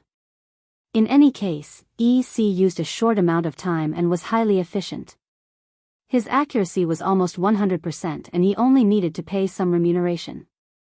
It saved a lot of time and allowed the farm masters to catch evidence of their subordinates lying in the shortest time possible. Why not? To be honest, EC's extra income at this time of year was not much less than his own farm's. The woman from the Mu family was the owner of a nearby farm and was one of EC's sources of income. Not long after she left, someone came to look for EC. No wonder he had set the table here and looked like he was going to do something big. This way, people who entered the farm could easily find him and it would be convenient for them to accept work. Ji-ju did not stay at EC's farm for long. After seeing the situation with the well water, he went to the other farms to ask. Sure enough, every farm was in the same situation. The water in the well was decreasing every year. If the weather remained the same, it would be difficult to continue. Now, only EC's small farm with few wells was a little more difficult, but in a year or two, there would be more people in trouble. He had thought that finding some drought-resistant crops would be able to ease the situation, but now it seemed that there was still no solution. When Ji-ju returned, he was very quiet and was not in a good mood.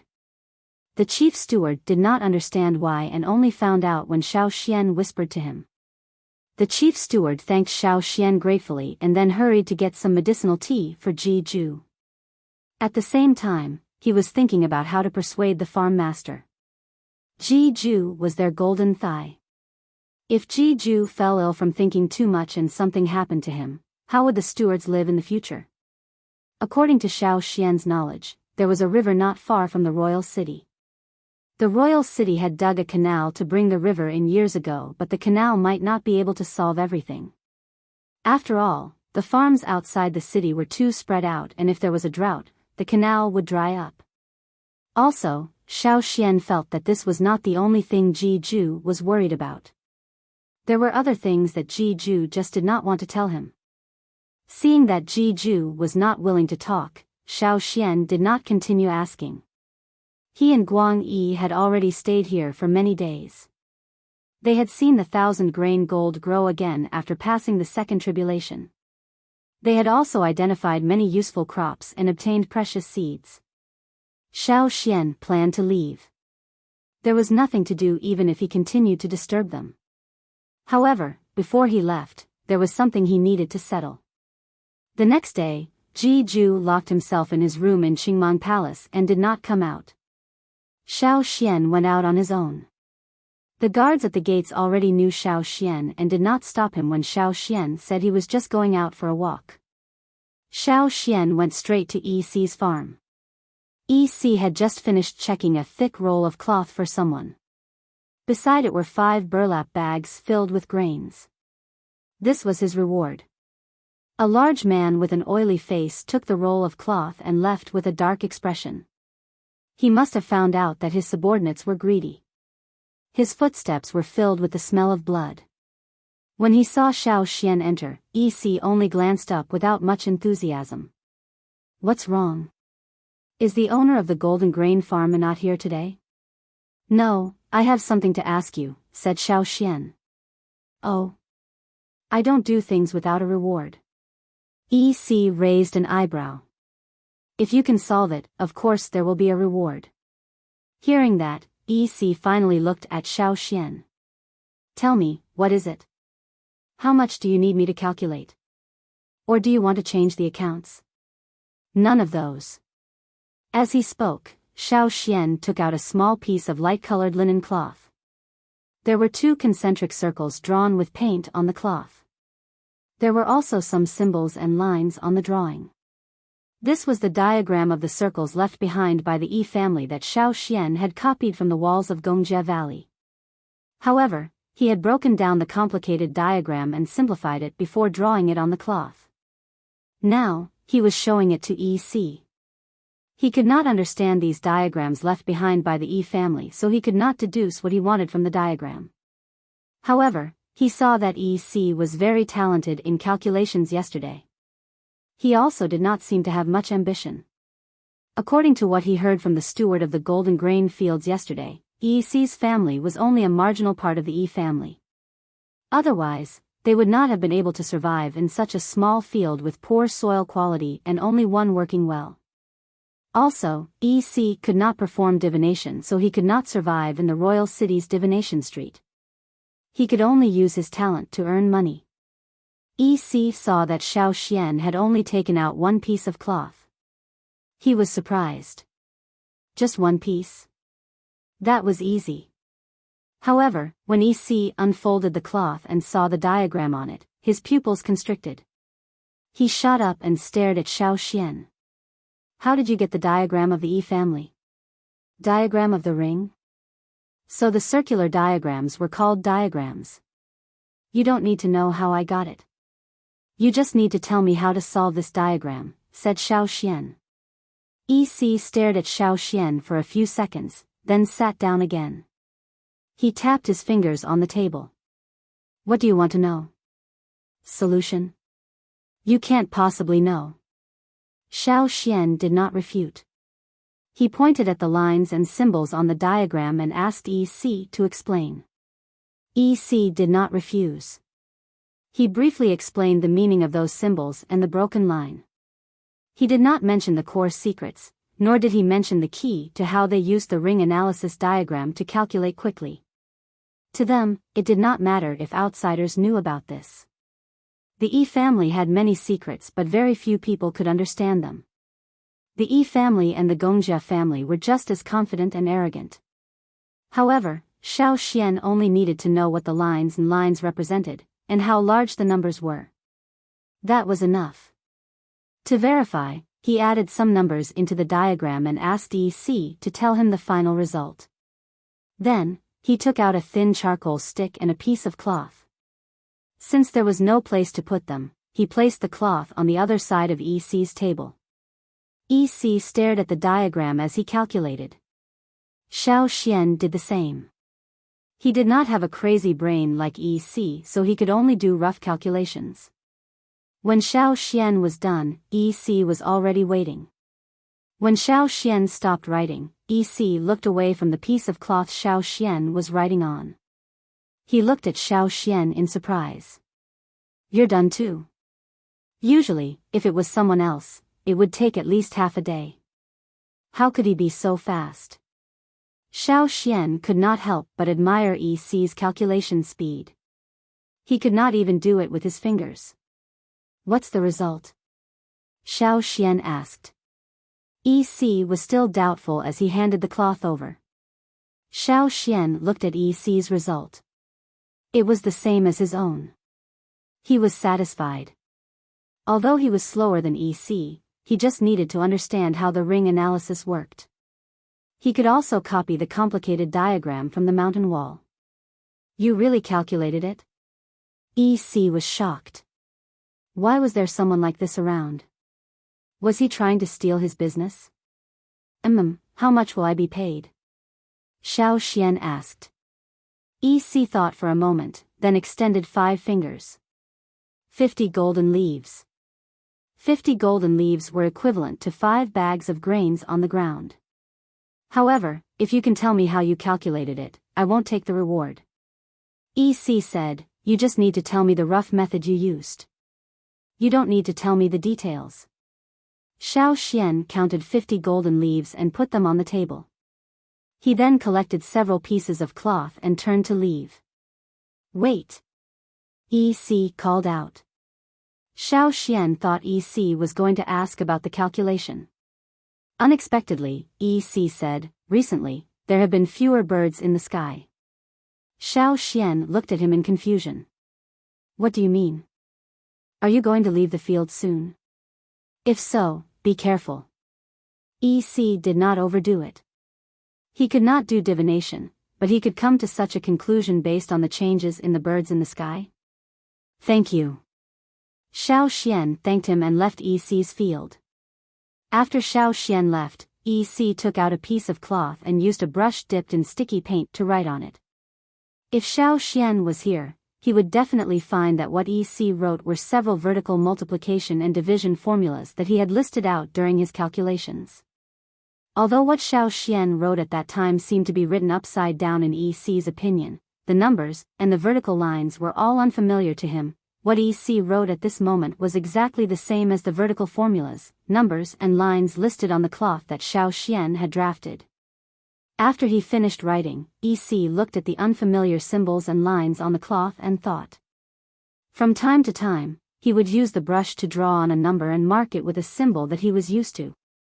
"Young master, someone from the in-family fields is here to ask for your help." A field steward came over and told EC. EC kept the cloth and signaled for the steward to bring the person in. After this, closed the gates. "That's all for today." Huh. The steward was still calculating the profits from the past few days. How much profit could he get?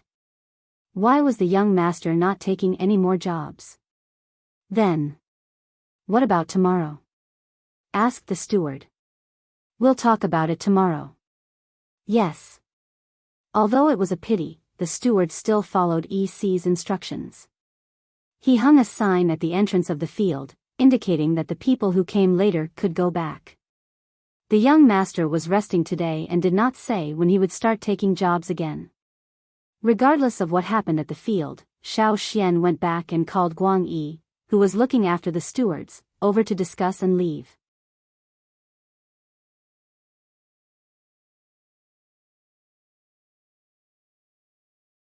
Chapter 447.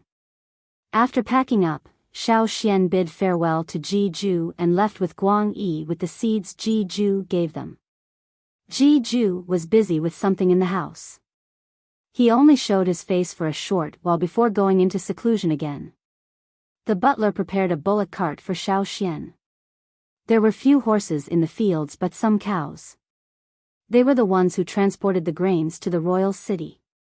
The cow the butler brought out was the one used to transport the grains. "There's no driver?" Xiao Xian was surprised. The butler only brought a wooden cart with a yellow cow pulling it. There were 4 carriages with tents at the back. There was no driver on the cart.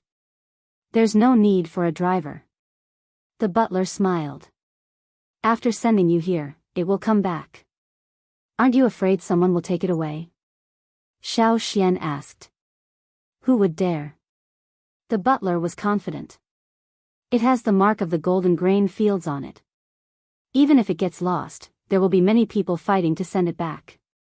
No one will dare to touch this cart, let alone take it away." As if it was responding to the chief steward's words, the yellow cow even mooed. "All right, thank you, chief steward." After saying goodbye, Xiao Xian and Guang Yi got on the cart. After settling down, the yellow cow drove off on its own. On the dirt road, there was no one in front, so it sped up. Even if there were people, they would move aside when they saw the obvious mark on the cow. Guang Yi looked enviously at the cow pulling the cart. "If only our tribe had something like that. There will be." Xiao Xian remembered the cows used to pull carts in the tribe on the other side of the sea. However, this was not the time to reminisce. Xiao Xian said to Guang Yi, "Be careful, it might not go smoothly." Guang Yi's heart tightened. "Didn't you say no one would dare to touch the cart?" "That's under normal circumstances. You can't say for sure, there are always special circumstances." Since Xiao Xian said so, Guang Yi unsheathed his sword and peeked through the gaps in the curtains. Yellow Ox was running happily. Suddenly, it slowed down and lost the rhythm of its hooves. It seemed to be a little anxious. After hunting in the forest and experiencing countless life and death situations, Guang Yi's instincts were very sharp. The moment he sensed any movement outside, he adjusted his body to the best combat state and observed his surroundings cautiously. There was an ox cart in front of them. The oxen were the ones commonly used in the surrounding farmsteads. There was nothing special about it. Most farmsteads would leave marks on the oxen, but this one did not.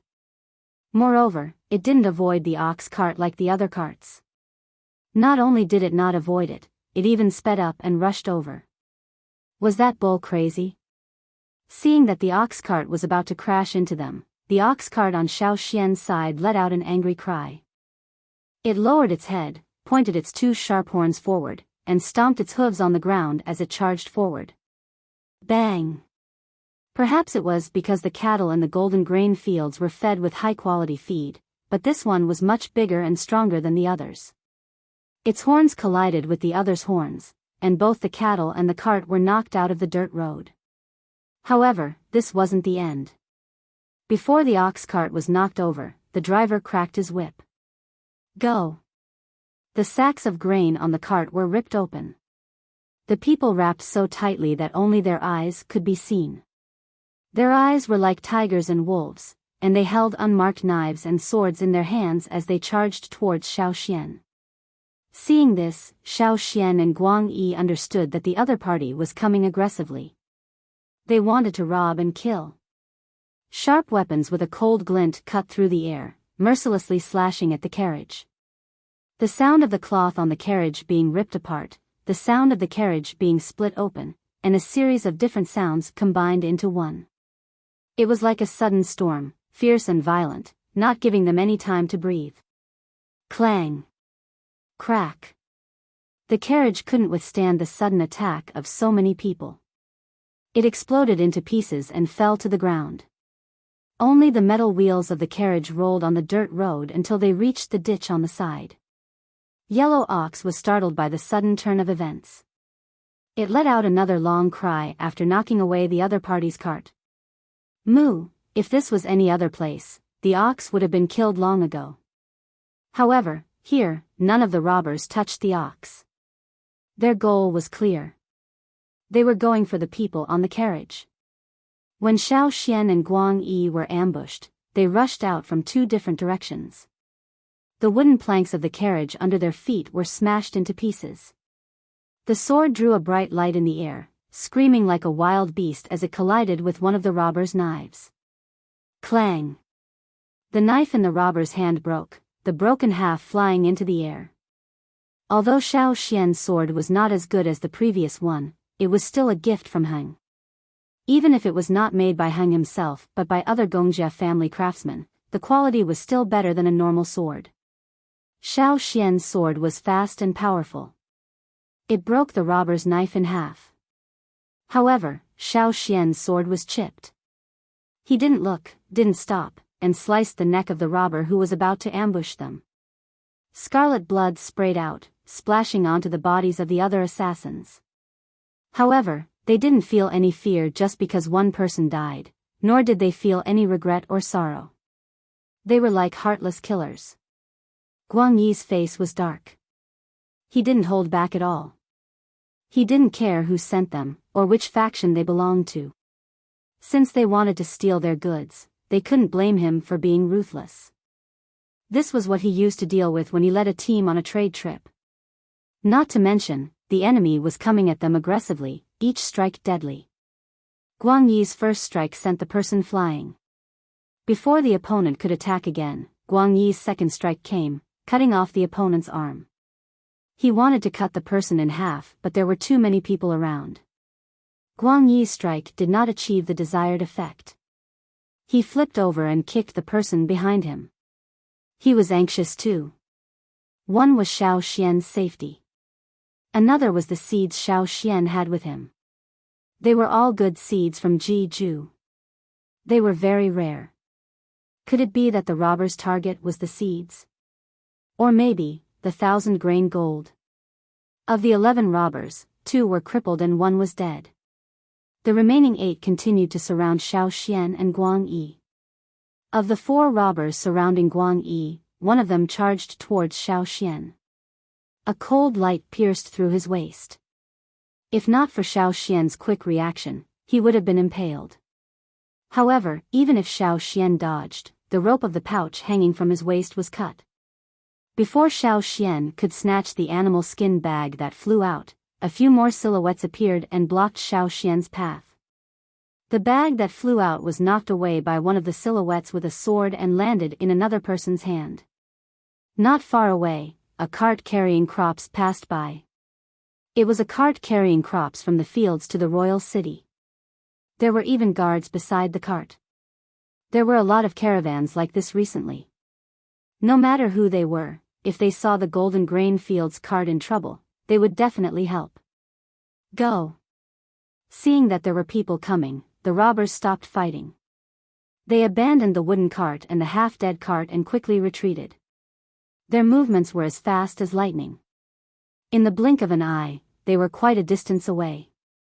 When the caravan on the dirt road arrived, the robbers were already gone. Guang Yi wanted to chase after Xiao Xian's pouch but was stopped by Xiao Xian. Let them take it if they want. Don't chase.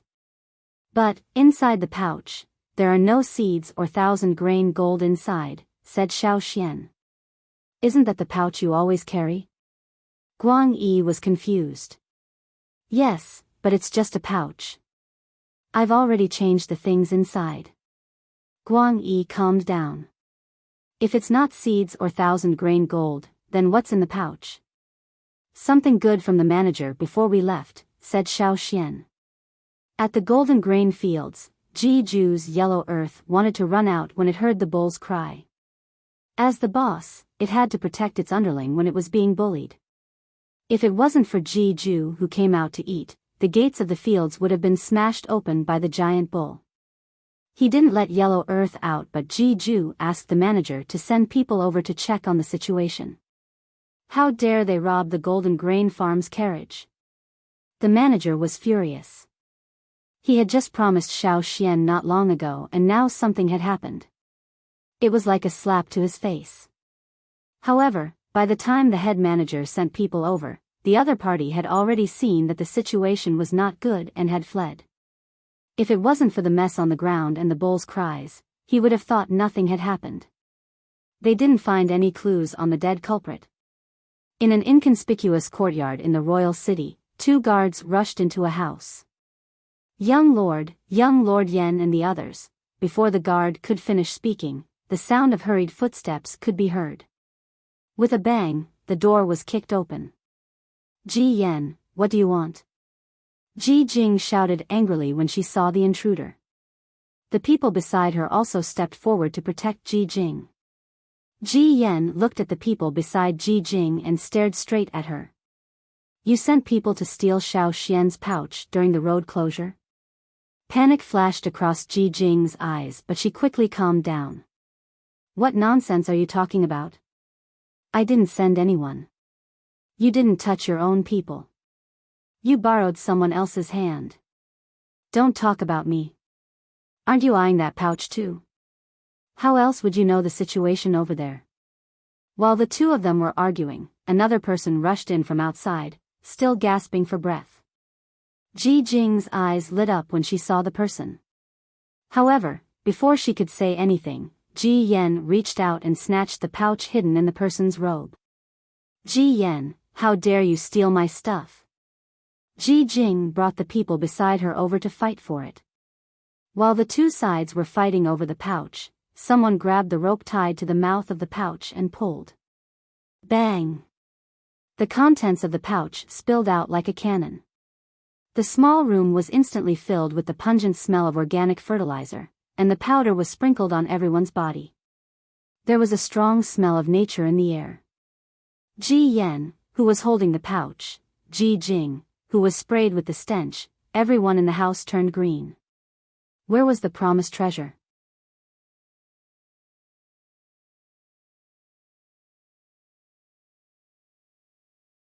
Chapter 448. Everyone in the room had mixed feelings. Ji Yen froze with the bag. No matter how stupid he was, he knew he had been played. It wasn't just him who wanted to play the mantis stalking the cicada, unaware of the oriole behind. The planner and executor of this incident were all fooled. He threw the bag in his hand in disdain at the equally shocked Ji Jing in front of him. Holding his breath, Ji Yen left with his men in large strides.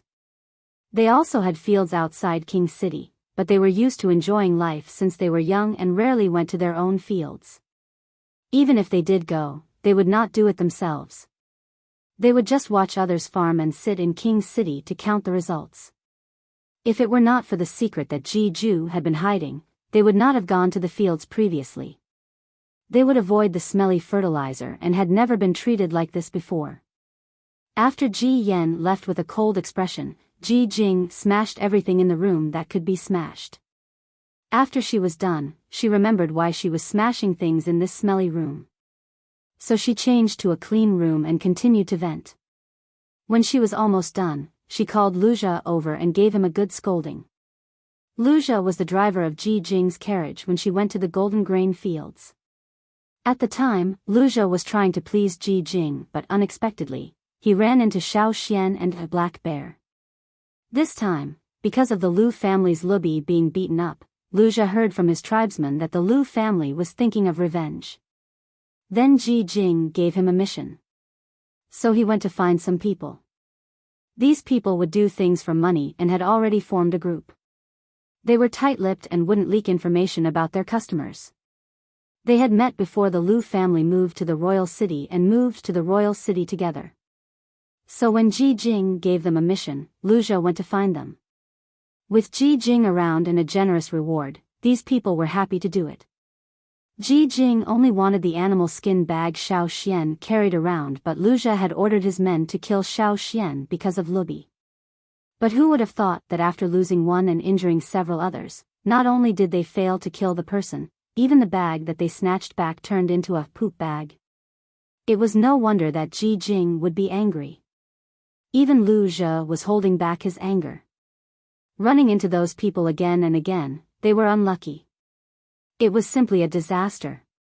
After smashing things and cursing to her heart's content, Ji Jing led her subordinates back. She had to clean up the stench on her body. Although she had changed and washed, the stench was too strong. After washing, the stench was not strong, but it persisted. Even wearing fragrant flowers could not cover it up. After Ji Jing left, Lu returned to the Linlu tribe's place in the royal city. "How is it?" Lu Ming, who had been waiting for a long time, asked. In fact, when he saw Luja's gloomy face, he knew that things weren't going well. But he still wanted to know how things were going. Luja told him everything he knew. "I didn't expect that kid to be so lucky." This was within Lu Ming's expectations. How could someone who could beat Lubi up be killed so easily? Lubi's hammer is still the chief's. The patriarch personally went to the Gongjia family to ask for it. When they were in the tribe, they called him the chief. Now that they were in the royal city, they called him the patriarch. Are we going to let that kid go just like that? Luja was unwilling. Now that the kid has left the golden grain fields, I'm worried that he'll leave the royal city. Once he leaves, it'll be difficult to find him. Don't worry. Lu Ming smiled. He won't be able to leave. Seeing Luja's confusion, Lu Ming explained, the patriarch plans to do it himself. After Xiao Xian beat up Lubi, the Lu family had lost a lot of face in the royal city. Even now, people in the royal city still talked about Lubi being beaten up. The Lu family could not take this lying down. They did not want to waste any more time, so they had to resolve this quickly. Hence, after some consideration, the current chief of the Linlu tribe, the patriarch, decided to do it himself. If there were still some Yanjiao tribesmen in the royal city, they would not have made such a rash decision. After all, based on past experience, the Yanjiao tribesmen were not easy to deal with. Even the aristocrats of the 6 tribes had suffered losses. However, they now knew that there were only 2 Yanjiao tribesmen in the royal city. They were the 2 they met. Since there were only 2 of them, things would be easier. The black bears? That was not a problem. The black bears were few in number after all. Now that the Linlu tribesmen were all here, the Lu family had more confidence.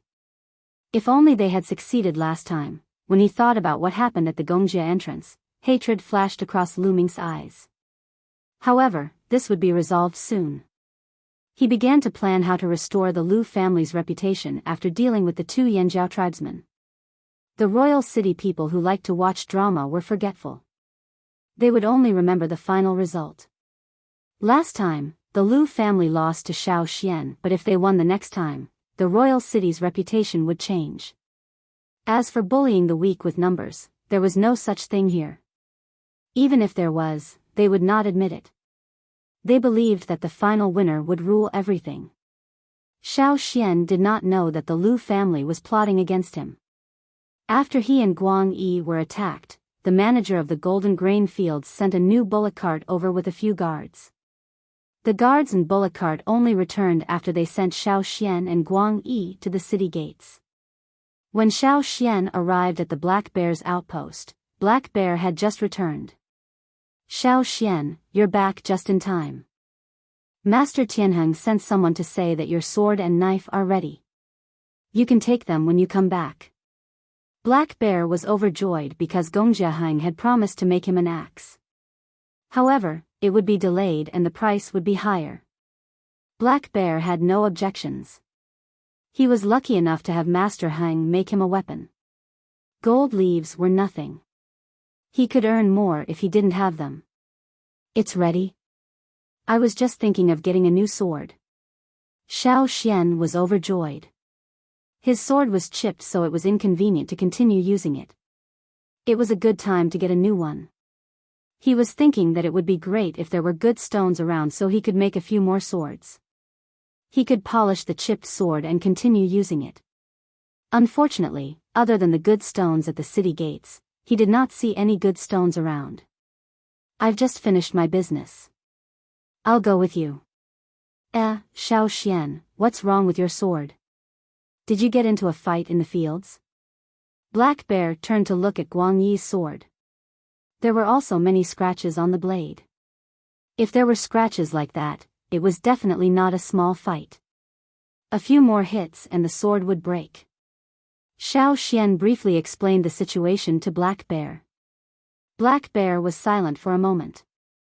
His smile faded and he said sternly, Xiao Xian, I advise you to leave the royal city as soon as possible. Almost all the people from the Linlu tribe have moved here. Once things settle down, I'm worried that they will attack you. Xiao Xian, you don't know this, but while you were at the golden grain fields, some of our people managed to sneak in. If it weren't for the tight security, someone would have stolen our stuff. Especially the grain cellar and the crypt. Your grains are all in there. For the 1,000 grain gold, whispered Guang Yi. No, not completely. That's just one of the reasons. More importantly, you've been targeted. More things might happen in the future, said Black Bear. It was hard to find a chance to deal with Black Bear, but it was much easier to deal with Xiao Xian. After all, Xiao Xian did not have a place to stay here. Plus, he was alone. I understand. Xiao Xian had already thought of this when he was attacked. Now that he had met Heng and learned about the 1,000 grain gold, it was time to leave. It was more dangerous to stay here. Why don't you leave tomorrow? Mauda was supposed to leave in 3 days, but since you're in trouble, you should leave earlier, said Black Bear. Thank you. Sai, you're welcome. I even used you to get some golden grains and met Master Heng. This is nothing. Black Bear chuckled. When Xiao Xian arrived at Gongjia Heng's place to get the sword, Heng was busy in the forging room, so Xiao Xian did not see him. However, Heng had already instructed his apprentices to bring him the sword and knife he had made. There were also a few decent weapons, all axes. When Heng was at the Yanjiao tribe, he had heard that tribesmen preferred axes when they hunted. This time, he asked his apprentices to forge some axes for Xiao Xian. Xiao Xian took the sword and opened the cloth wrapping it, revealing the golden blade. Compared to before, the golden color of the blade was lighter, but Xiao Xian felt that it was sharper. The patterns on the blade had changed. Within the golden blade, the silver lines were like flames. He tossed a piece of wood the apprentice handed him to test the sword. The blade flashed and the wood, as thick as a forearm, was easily cut in half. Do you still want to try rocks? Asked the apprentice expectantly. No need, I know what to do. Xiao Xian put the sword away. After the modification, although the sword had been upgraded in all aspects, it might not be able to cut through rocks easily. Even if the blade was flawless, it would still be affected. For a sword like this, if the blade was damaged, it would be broken. If there was a chance in the future, Xiao Xian wanted to forge a sword for himself. A knife would be even better. However, the tribe's core seed was on the other side of the sea, and the core seed here was controlled by the 6 major tribes. The Gongjia family would not let outsiders take advantage of them. He did not know when he could go back. Xiao Xian sighed as he kept the sword. He asked Guang Yi, who was testing the knife next to him. How was it? Guang Yi's face was glowing. Very good. Thank Master Heng for me. Tell him that next time I have something good, I'll get the black bears to bring it over, Xiao Xian said to the apprentice.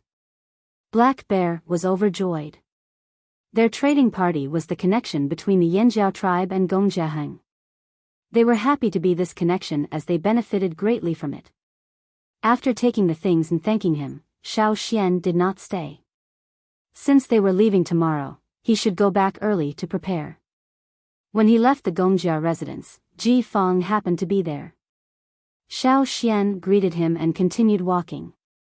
After all, he wasn't familiar with this person. Unexpectedly, Ji Feng called out to him. Wait. Ji Feng turned around. If there's nothing else, please don't stay in Royal City.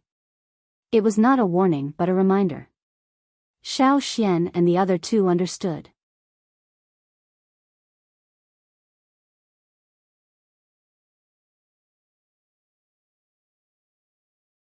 Chapter 449. Since Ji Feng said that, it meant this place was no longer safe. When they returned to the caravan, Black Bear told Xiao Xian his speculation based on Ji Feng's words and attitude. This time, the Linlu tribe was really going to make a move. However, the others would not interfere, they would just watch. Actually, in the eyes of the 6 aristocrats, this is nothing. Even Xiao Xian beating up Lubi, they'll just treat it as gossip. None of this was important enough for the 6 aristocrats to take seriously. So what if Xiao Xian beat up Lubi? What did that prove?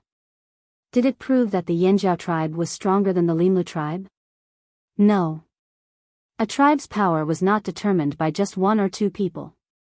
Plus, whether it was Xiao Xian or Lubi, the prodigy of the Linlu tribe, others might take a second look at them, but in the eyes of the aristocrats, they were just children playing around. This was also the reason why none of the influential figures of the 6 tribes had made an appearance until now. It was because they didn't care about these small squabbles. As for Xiao Xian's life, they did not care. In fact, they were happy to see Xiao Xian suffer. Just because they did not make a move did not mean they did not want to see others make a move. If the Yanjiao people were unlucky in the royal city, they would be happy too. Xiao Xian and Guang Yi listened to Black Bear's analysis. Actually, even if Black Bear did not say anything, Xiao Xian could guess. However, Guang Yi was different. He heard that the people here did not like the Yanjiao tribe and were happy to see the Yanjiao people suffer. They even looked down on their own tribe's elders. What kind of people were they? Pissed. Very pissed. But no matter how pissed they were, it was useless. They could only hold it in. Start a fight? Just the 2 of them, Yanjiao, against the people of the royal city? He was courting death. In the past, when Yanjiao came to the royal city, they always came in groups. With 100 or 200 people, their fighting power was great, and not many people dared to provoke them. As for now, who asked them to come with only 2 people? Even if he wanted to fight, he wouldn't be able to. Aggrieved, too aggrieved. The veins on Guang Yi's forehead were throbbing. He twisted his fingers a few times, but every time he almost reached the hilt of the knife, he would pull it back. He wanted to tear the house apart. But we're leaving tomorrow, so don't think too much about it, Black Bear comforted. Unfortunately, Black Bear's words did not work on Guang Yi. They had to leave the royal city every day. It was not because they wanted to leave, but because they were forced to leave by the situation. They had to leave with grievances and unhappiness. Actually, I'm worried that the Linlu tribe will stop you from leaving the city tomorrow, Black Bear said worriedly. When the roads were sealed off, the Linlu tribe must have sent someone to rob the golden grain fields. If he dared to do this, what else would he not dare to do? This might not be easy to deal with. As they spoke, someone came to report. The people watching the Linlu tribe said that there's something going on there. What do you mean? Black Bear's heart jumped. The person shook his head. We only know that the Lu family has been coming and going frequently. They suddenly went to give gifts to the 6 noble families. They seemed to be planning something. As for what they were planning, they could not find out. After all, they could not enter the core of the noble families. They could not find anyone to investigate further. Continue to keep an eye on them. Send more people. Black Bear said. Yes, sir. After the person left, Black Bear was even more worried. Maybe they've already made their move. Leaving the city tomorrow might not go smoothly. If the Linlu tribesmen stop the caravan when it leaves the city tomorrow, then we fight. Guang Yi gritted his teeth. If they were close to the tribe, he would have led his men to fight already. The tribe's survival depended on fighting. They could not retreat. If they took one step back, they would take a second step, a third step, until they were forced into an even more difficult situation. When his ancestors brought the tribe here, they had fought their way here. The place they lived in today was also won through hard work. Although Guang Yi was calm in the tribe, when it came to certain matters, he would not remain silent. However, Guang Yi was worried about Xiao Xian.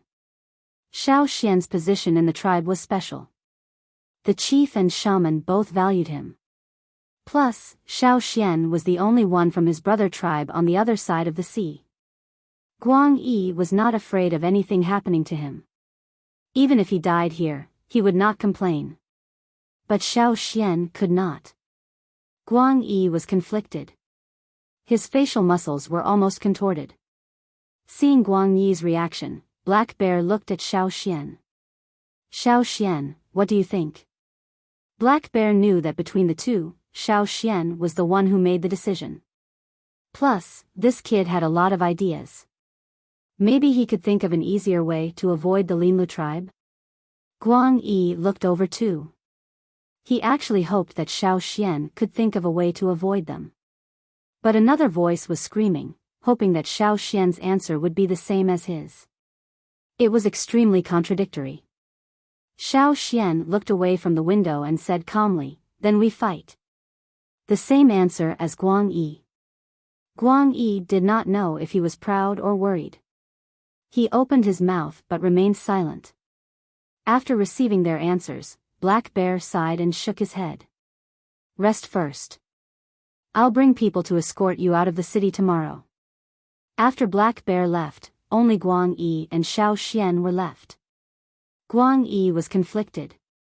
He wanted to persuade them, but before he could, Xiao Xian said, "Sleep early. You'll have energy to fight tomorrow." Guang Yi shut up.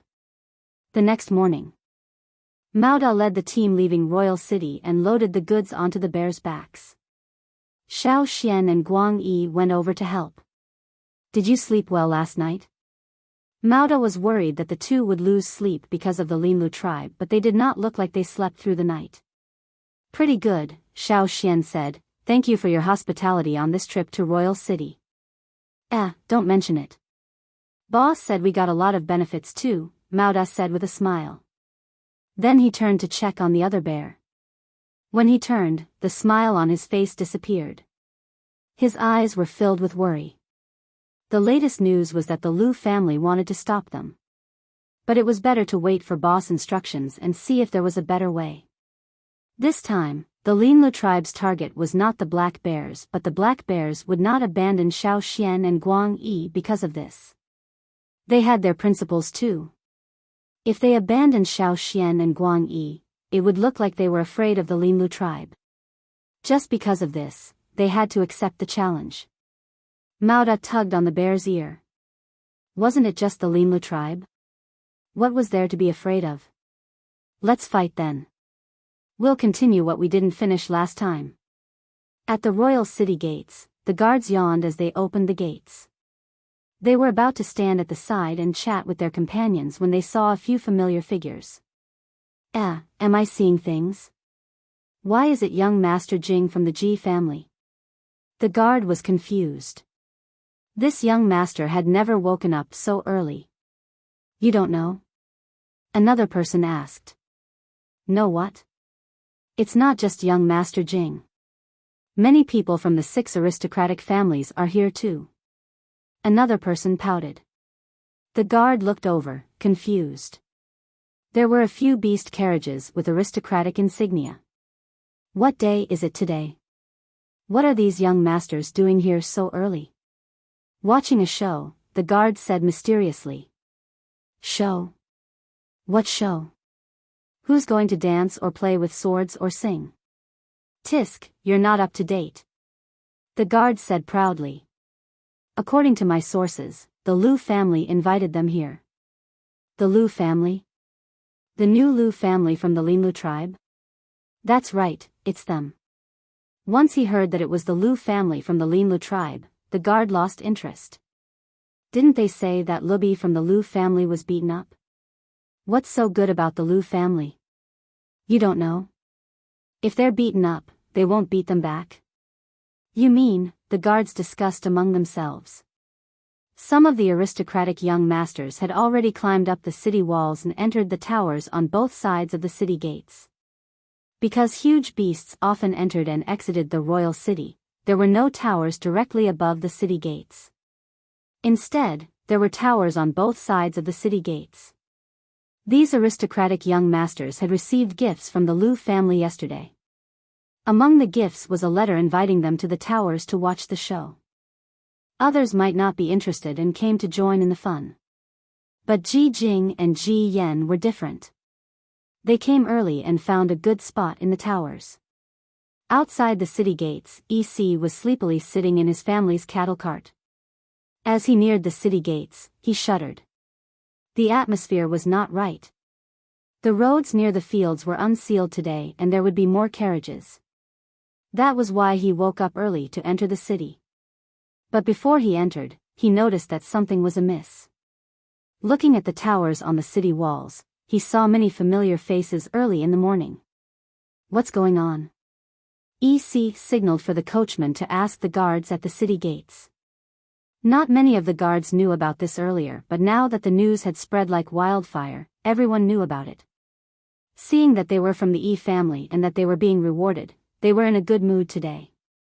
In their excitement, they told the people who came to ask about it. The coachman who came to ask questions went back to EC to relay what the guards said. The Lu family? Yanjiao? EC thought. He knew that the young man who went to the fields with Ji Ju that day was from the Yanjiao tribe. And there were only 2 Yanjiao tribesmen who came to the royal city. Young master, shall we continue? Asked the coachman. No, you drive the cart back. I'll go up and watch with them. Although EC was a minor figure in the E family, as a descendant of the E family, he had the right to go up the city walls. Seeing that EC had made his decision, the coachman could only follow. When EC walked up the city walls, he noticed that many people had woken up early. Other than the E family, there were people from the other 5 families. Even the people who usually slept like pigs were yawning as they came over. EC did not go into the tower. He could not squeeze in, so he could only watch from the outside. Actually, it was not a bad thing to watch from outside.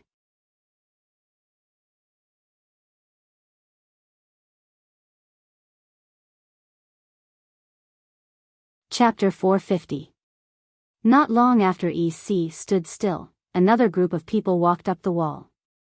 It was a few members of the E family. When they saw EC, they were shocked. They did not expect to see EC here. EC's presence was too inconspicuous. If not for him, they would have forgotten that the E family had a person named EC. Hey, isn't this EC? Why aren't you farming in the fields? One of them asked with a smile, his eyes filled with mockery. The Yi family had the least amount of land among the 6 noble families. If they were to use the Ji family's label, they would be considered poor. Without land, no matter how much they had, they would still be poor. However, the Yi family did not think that way. They felt that only useless people would farm. The capable ones would just sit at home and collect money. Therefore, in the eyes of the Yi family members, EC was the most capable one. Perhaps, 3 generations ago, these people might not have been able to compare to EC's family. However, things were different now. No matter how useless they were, they could still sit on the street of divination. For people like EC, who did not even have the skills to make a living on the street of divination, they could only rely on their ancestors' influence to get a small piece of land to pass their days. Therefore, when the E family members walked up the wall, they did not even look at EC, who was now a marginal figure. Only the one who wanted to step on him said a few words. When he heard the other party's words, EC did not appear angry. Instead, he explained, "I just came from the fields. I heard that there was a show here, so I came to take a look." The other party did not want to continue talking to EC. They still had to go to the tower and had already reserved seats for them. They would not stand outside in the cold wind like EC, who was like a guard at the city gate. But just as he was about to leave, the man caught a glimpse of the bag hanging on EC's waist. Then, he remembered that EC had said that he came from the field. Maybe there were gold leaves in the bag. He knew that EC would help people in the fields to make money every year. Looking at the big bag hanging on EC's waist, he knew that EC had made a lot of money this year. The man's eyes moved, and he turned his foot back to face EC. "It's boring to just watch like this. Why don't we play something fun?" that person said. "For example?" EC looked at him. "Why don't we make a bet? I heard that the Lu clan is going to fight with someone." The man suddenly forgot who the other party was and only remembered the Lu clan. "I heard that we have to deal with 2 Yinjiao soldiers. Isn't this a little inappropriate?" EC asked with a frown. "How is it inappropriate? Hasn't it always been like this?" The man didn't think much of it. After all, he had seen this kind of thing many times before. In this world, people bullied the weak with numbers. If you didn't have enough people, you shouldn't cause trouble. If you did, you couldn't blame others for putting up a big fight to bully you. It didn't matter what the cause was, or whether the goal was what everyone said. The spectators didn't care. They were just bored and wanted to pass the time. Didn't the Lu clan lose before? "I don't think they'll win this time," EC said. The man who was thinking about how to trick EC paused for a moment, then a big smile appeared on his face. "So you think the Lu clan will lose?" "I think so." EC's tone was uncertain. "Then let's make a bet." "What are we betting on?" A voice interrupted. "Oh, it's Yi Bing." The man's tone was completely different from when he first called out EC. Now, he was trying to curry favor with Yi Bing. Yi Bing was wearing a gray fur robe with white edges.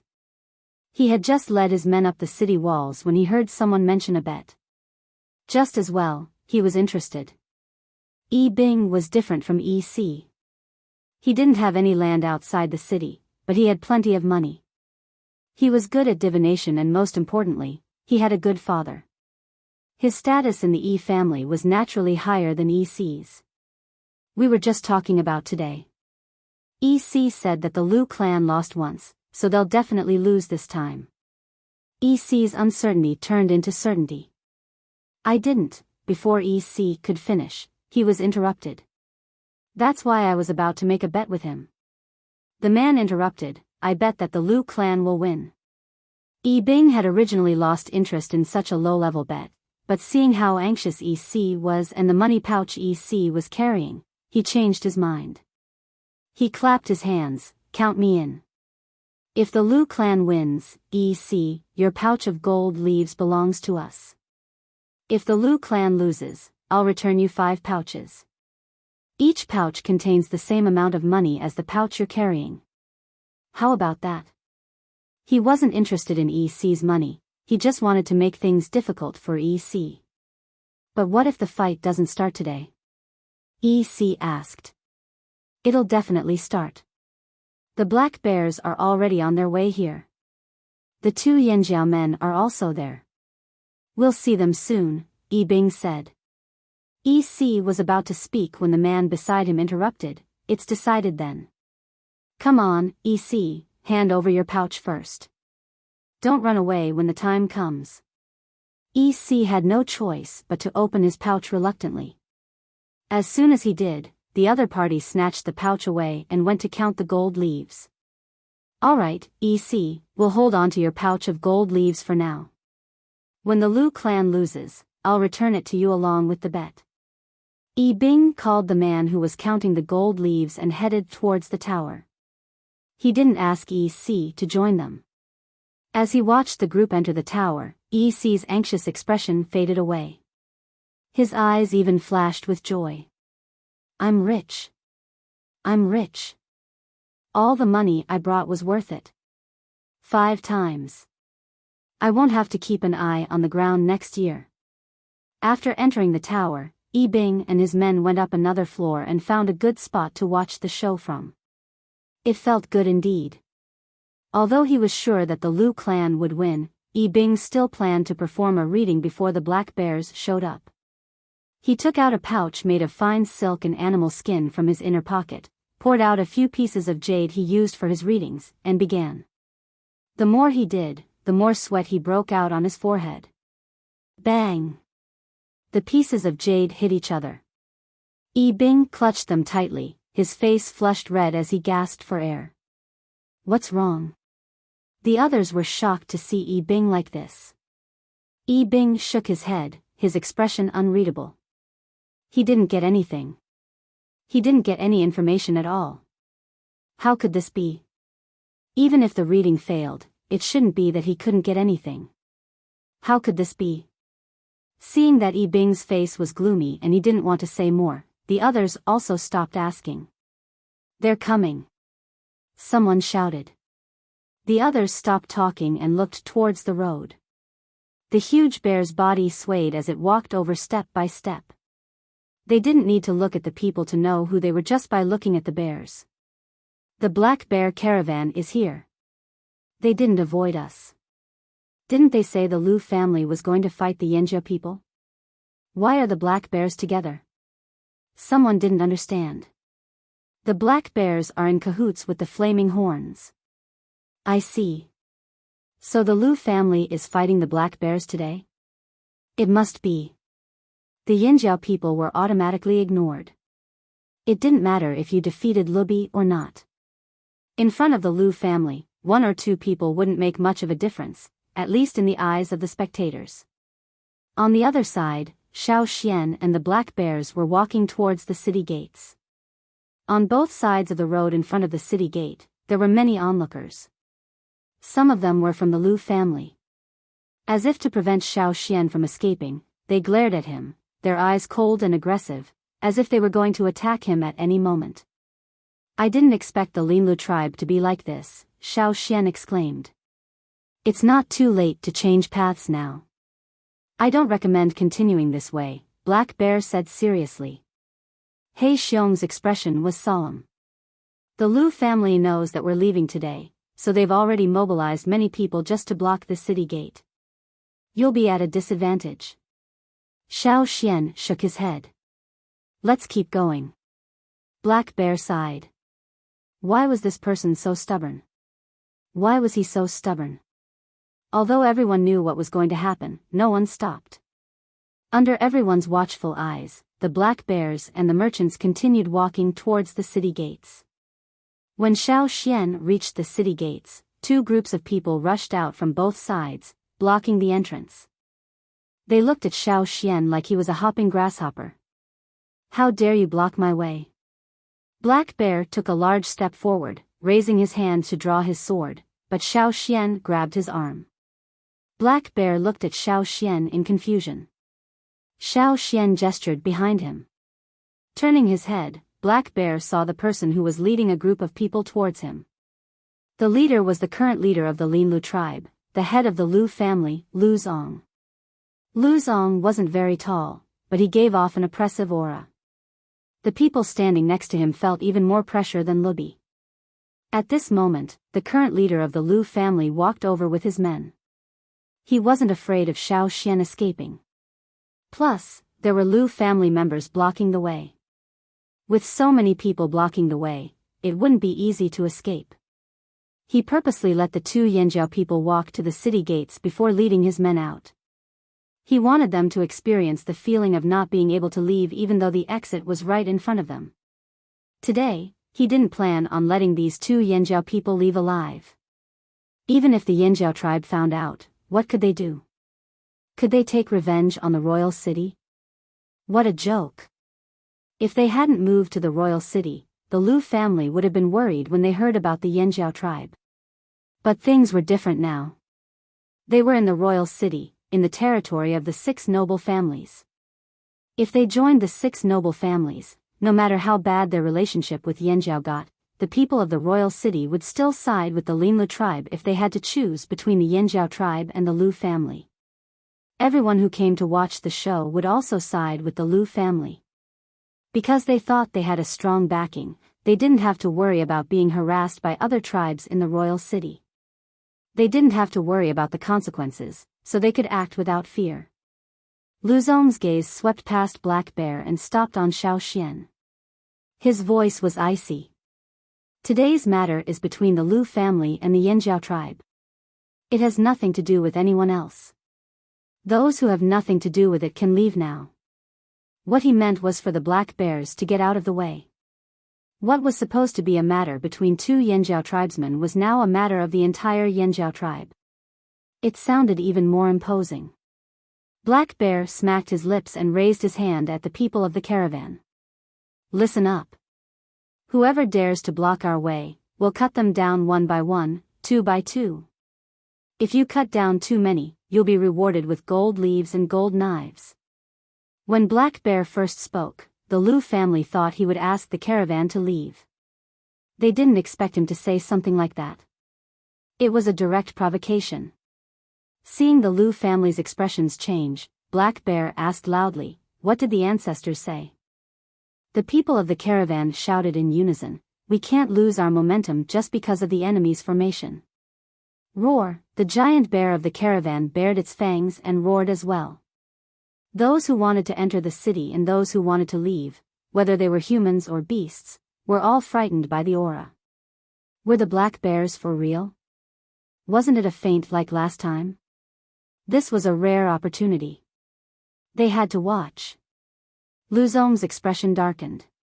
He realized that the black bears who had stayed behind to guard the royal city had arrived. In his heart, he didn't want to start a fight with the black bears here.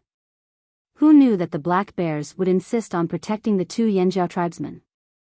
Since when did the black bears have such a good relationship with the Yanjiao tribe? Just as Lu Zong was considering whether to start a fight with the black bears here, Xiao Xian spoke up. "I think this matter should be settled between me and the Linlu tribe's chief."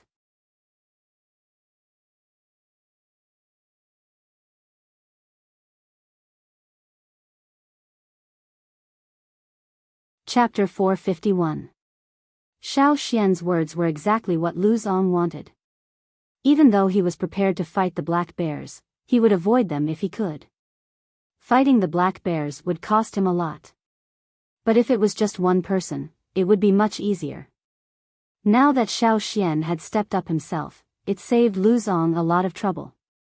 It would be great if he won, but if Lu Zong lost, someone else would step up to fight Xiao Xian. This was something they had discussed before. Lu Ming had told him that this was not shameless, it was strategy. Lubi had also said that the Yanjiao kid was too strange. If the Yanjiao tribe had such a powerful person, they would definitely kill him. There was no way they would let him go. Plus, even if Xiao Xian could beat Lu Zong, he would be badly injured. It would be easier for the others to fight. They just had to prevent the black bears from interfering. In just a few breaths, the Linlu tribe had made all sorts of preparations. Up until now, everything was going according to plan. But I have a condition, Xiao Xian said. Speak. Since things were going according to plan, and it was the easy way out, Lu Zong was in a good mood. If you break the ground or walls, it's on you guys, Xiao Xian said. Sure. As long as they could get rid of one problem, even if they made a dent in the city wall and cracked the thick stone slab at the city gate, they could just patch it up. This was not a difficult task. Xiao Xian and Lu Zong's voices were not soft. The people around them had good hearing and could hear them. Even the people on the towers could hear them. While Xiao Xian and Lu Zong were talking, 3 fruits flew out from one of the towers. They were aimed at Xiao Xian. Xiao Xian tilted his head to avoid them. The orange-red fruits hit the ground, breaking open a hole. Some juice spilled out. It was very obvious on the gray stone slab. The people on the towers had woken up early to watch a good show. They wanted to see the Lu family fight the black bears. That was more satisfying, not a fight between 2 people. Just 2 people fighting, how boring would that be? Therefore, those who were in a bad mood threw fruits at Xiao Xian, who made this suggestion. However, some were looking forward to it. Xiao Xian had defeated Lu Bi easily. They wondered how he would fare against the head of the Lu family. Those who were smart already knew that whether or not Xiao Xian could beat Lu Zong, he would not be able to leave the city today. Interesting. Black Bear understood, which was why he didn't understand why Xiao Xian accepted the challenge. Why bother? Move to the side, Xiao Xian said to Black Bear and Guang Yi. Black Bear sighed. He did not try to persuade him anymore. It was useless anyway. He might as well let this kid suffer a little. At most, he would attack him when the situation changed. Move a little further, Xiao Xian said. What are you thinking? Black Bear said angrily. A little further, Xiao Xian said sincerely. Black Bear was speechless. If they moved far enough, would help be able to make it in time? Not just Black Bear, even Guang Yi was sent far away by Xiao Xian. We'll play it by ear, Xiao Xian said. What's the point of moving so far away? Black Bear had Mao Da lead the team further away. If they fought later, the goods would be damaged. Luckily, the area in front of the city gate was spacious. On the tower, Yi Bing took out the jade stone again. He wanted to see who would win in the battle between Xiao Xian and Lu Zong. Still, he could not tell. Lu Zong gave the people around him a look, telling them to keep an eye on Black Bear and not let him interfere. I am the current head of the Lu family, Lu Zong. Lu Zong stepped forward and announced loudly. He did not say what would happen if he won or lost. He only said his name for the people of Royal City to remember. Xiao Xian saw Guang Yi and the rest retreat and turned back. Yanjiao tribe, Elder Xiao Xian. Elder? Such a young elder. No wonder he could win against Lu Bi and force Lu Zong to fight personally. All the more reason to not let him go back alive. This was what the Lu clan members were thinking at the same time. A strong wind blew. Outside the city gate, the unharvested grains and weeds were blown in one direction by the wind.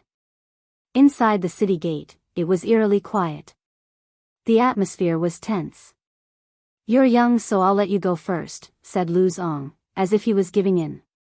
In fact, compared to attacking, he was more adept at defending and making the most powerful counterattack against his opponent's attacks. No need. You're old. Let me go first. Xiao Xian did not move from his spot. Lu Zong was not that old. He was not an old man. He looked about the same age as Guang Yi. He just learned to call himself old man after coming to Royal City. Lu Zong was stunned, then smirked as if mocking Xiao Xian. Deep down, he was wary. What made this kid so confident? However, if he made the first move, then so be it. Why should he be afraid of this kid? But, you're not going to take out your sword? Lu Zong looked at Xiao Xian suspiciously. Didn't Gong Jiaheng make a sword for this kid? Why would I need a sword to deal with you? Xiao Xian continued to stand there. Not just Lu Zong, but Xiao Xian's words made Black Bear and Guang Yi frown. The people around them were spitting on the inside. That kid, he's too pretentious. Xiao Xian's reaction made the Lu family members wonder. Something was wrong. Something was definitely wrong. Were there other Yanjiao people around? Lu Zong glanced at the Lu family members nearby. When they nodded, he did not think too much. Everything was set up. Things were going according to plan. What was there to be suspicious about? Since you're not going to use your sword, I won't use my sword either. He was not used to using a sword anyway. Lu Zong's eyes shone brightly. Totemic patterns appeared on his face, making his face look even more ferocious. The meridians on his arms bulged. His thick legs made a crunching sound when he stepped on the ground. On his interlocked arms, his 10 fingers formed a strange shape, making a series of cracking sounds. It was as if each finger contained an enormous amount of power. His breath turned from hoarse to sharp, like the neighing of a deer. Bang! Lu Zong's figure leapt off the ground, heading straight for Xiao Xian. His 10 fingers looked like the giant antlers of a ferocious deer in the forest. They carried a chilling murderous intent as they enveloped their target, locking him in place. He was just waiting for the final hit to pierce through his prey. Just as Lu Zong was about to attack, Xiao Xian's totemic power surged to its peak. Thick blue flames surged out of his mind, passing through the light shield outside the totemic flames. With the force of a tidal wave, it rushed into the bone ornament hanging in front of his chest. His life force suddenly erupted, and a vast amount of power seemed to flow into every muscle, every bone, and every meridian in his body. His muscles felt like they were being pricked by needles. His blood felt like it was burning. His bones were shaking. This was the price to pay for such power. The flame-shaped totemic patterns covered Xiao Xian's entire body. Xiao Xian spread his legs, his right hand reaching out in the direction of Lu Zong's charge. He was going to meet force with force. He's overestimating himself. Everyone had the same thought. The people of the Lu family were best at fighting head-on. Ji Yan and Ji Jing, who were sitting in the tower, panicked. They had the same idea. They wanted to help Xiao Xian when he was at his weakest. If he agreed to tell them the secret of the farm, they would continue to help. But now, there was no chance for them to help. He was going to be killed. Anyone with a brain would have dodged such a ferocious attack. Choosing not to use a weapon, not to dodge, but to stand there and meet Lu Zong head-on was the height of stupidity. Did he grow up eating fertilizer?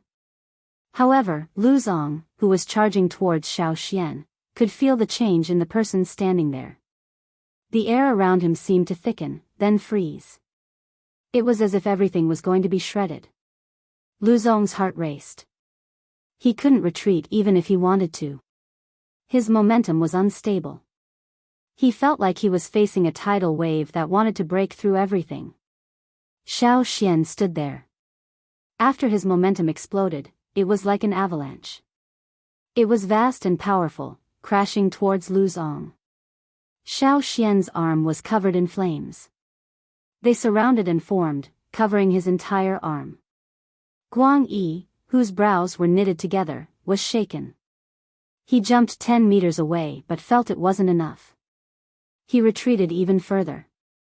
Boom, the two forces collided. It was as if all the clouds were going to be blown away by the roar of thunder. It shook the ground and shocked everyone. It wasn't just scary.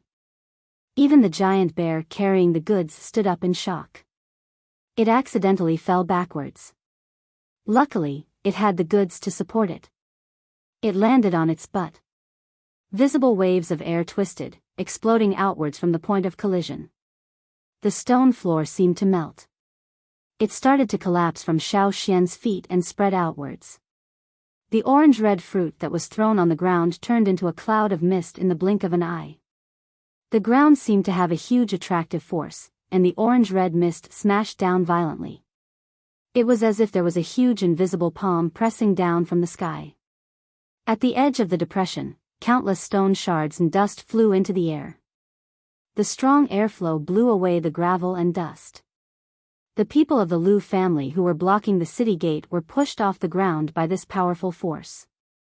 When they flew out, they could clearly hear cracking sounds coming from all over their bodies, and blood was oozing out from their pores. Those who were close were affected. Those who were far away felt their scalps tighten.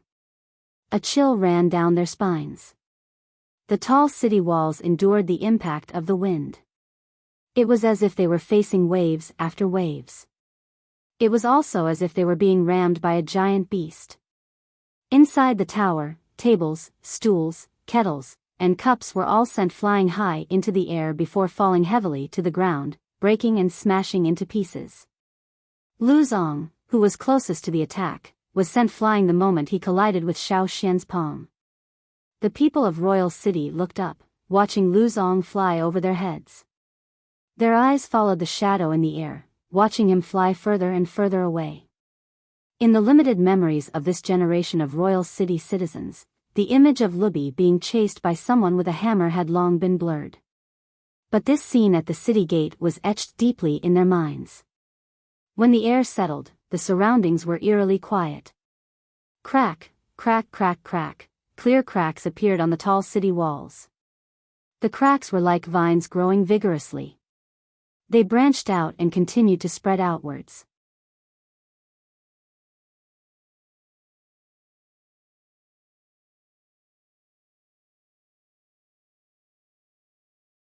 Chapter 452.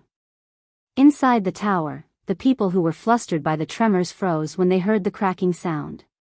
They looked towards the source of the sound. In the tower, where the shockwave had turned the place into a mess, some people were lying on their stomachs while others were leaning against the stone pillars. After hearing the sound, the person leaning against the thick stone pillar gasped for breath. His eyes widened as he stared blankly at the stone pillar, as if he had seen something incredible. A crack appeared on the stone pillar and extended from bottom to top. Like an unstoppable snake, it passed under his hand and rushed to the top. Feeling the trembling under his hand, the person did not care about anything else and ran. Run! This place is going to collapse. As if a line of fire had been ignited, a commotion broke out. Without tidying up their clothes and hair, the people in the tower rushed out one by one. Ka, ka ka ka, rumble, small stones rolled down, and stone chips and dust fell from above. Then, more and more stones fell, and the small stones turned into large stone slabs. Finally, with a loud bang, the large stone slabs that built the tower all those years ago cracked and collapsed. The rumbling sound woke the people of the royal city from their shock. But they did not know what to do. They just stepped back and watched the towers on both sides of the city gate collapse bit by bit. The guards at the city gate saw that the situation was not good and had already retreated. With a loud bang, a large stone fell to the ground, bringing with it a cloud of dust. The people who were close to it saw a blur and had to raise their hands to block it. EC stood on the city wall. His position was very clever. One step away from him, a crack spanned across the city wall, as if separating two worlds. On the other side of the crack, EC did not suffer much impact. And when he saw that the situation was not good, he crouched down and hid behind the wall. Compared to the people in the tower who were affected, he was much better. EC was secretly pleased. Fortunately, he stood far away. However, now that everyone was panicking, he couldn't stay calm alone. Thus, when the people in the tower hurriedly ran out, he also screamed and ran with Yi Bing. He won the bet, but Yi Bing hadn't given him the money he promised. The Lu family's original plan was for Lu Zong to kill Xiao Xian and be done with it. If Lu Zong couldn't kill Xiao Xian, they could just find someone else to kill. However, they had already made plans for Lu Zong's defeat. They didn't expect the process to be like this and the ending to be so shocking. It was just one exchange, one palm strike, and it was over. They didn't even notice where Lu Zong was sent flying. They didn't even know if he was dead or alive. continue to send people to fight? Everyone in the Lu family hung their heads low, afraid that they would be called. The other party had sent Lu Zong flying so easily. What could they do if they went? Continue to be sent flying? The city walls were cracked, and the towers had collapsed. How could they withstand it? One could imagine the consequences. Thus, none of them were willing to be sacrificed. Over at the caravan, Mao Da finally closed his almost dislocated jaw. He called out to the caravan to calm the bears. One of them was still on the ground and hadn't recovered. The goods on its back were scattered. Fortunately, the bags were tightly tied and the grains inside didn't spill out. Black Bear looked at Xiao Xian with a complicated expression. It was as if he had never really known this person. The first time he saw Xiao Xian in an city, Xiao Xian had easily stopped the cauldron. The second time he saw Xiao Xian in the royal city, Xiao Xian had chased after Lubi with his heavy hammer. And now, they didn't even know if Lu Zong was dead or alive. The city gates were destroyed, 2 towers had collapsed. Was this even done by a human? Was this really Xiao Xian? Was he actually a mutated beast? Recalling what Xiao Xian had said to Lu Zong before he attacked, Black Bear suspected that this kid had planned all of this from the start. All the destruction would be shouldered by the Lu family while he just walked away. Guang Yi jumped in front of Xiao Xian and asked, "Elder, are you all right?" In the tribe, the shamaness had specially cleared out a space for Xiao Xian to practice. The others didn't know why, but Guang Yi had seen it once. He hadn't been close enough to feel it. He only knew that every time Xiao Xian practiced, there would be a hole in the ground. The shamaness said it was the power of their ancestors. Now, Guang Yi finally understood the extent of this power. Xiao Xian slowly retracted his arm and shook his head. "I'm fine." Xiao Xian scanned the crowd. Everyone, whether they knew him or not, quickly looked away, not daring to meet his eyes. Especially the Linlu tribesmen. When Xiao Xian's gaze swept past them, they shrank back, afraid that Xiao Xian would point them out to continue the fight. Xiao Xian stood there without moving. He spoke to Guang Yi for a while before moving away. It wasn't that he didn't want to leave immediately. His legs were numb. If he moved, people would easily see that Xiao Xian's unscathed and strong appearance was all an act. Every time he used the bone ornament's power, his body would be injured to a certain extent. However, compared to when he was at Gongjia Mountain, he was much better now. He was more familiar with controlling his power and knew what would happen if he attacked. In the past, he had always practiced alone. When he clashed with Lu Zong, his internal organs were injured, but it wasn't too serious. Maintaining his composure, Xiao Xian asked Mao Da, "Can we leave the city now?" Yes, said Mao Da quickly. In the past, he would joke around with Xiao Xian, but after seeing Xiao Xian send Lu Zong flying, Mao Da no longer dared to joke around with Xiao Xian. He hadn't adjusted his mindset yet. Hurry and leave. Since the Lu family said they'll take care of the city gates, we don't have to worry, said Black Bear. If the group stayed, they might not be able to leave. Xiao Xian thanked Black Bear sincerely and left with Mao Da and the rest. The Lu family in the city didn't chase after them and the guards didn't stop them.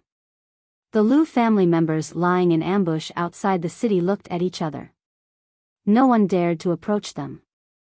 They watched as the giant bears walked past them. When Xiao Xian passed by, the people closest to him shuddered. At the same time, in other parts of the royal city, the people who didn't take the Lu family and Xiao Xian seriously were shocked when they heard the truth. In the palace, a few people hurried in. They'd received the news too. Actually, they'd sensed an aura that made their hair stand on end. Yanjiao people? Yanjiao tribes? Why are they always there? Said an old man with white hair, frowning. When did the Yanjiao people become so strong? I heard it's a Yanjiao elder. He's very young. Someone remembered the words left by the master of the Yi family years ago. His heart skipped a beat. Could the great change be referring to the Yanjiao tribes? Now that I think about it, the Yanjiao tribes seem to be from another place.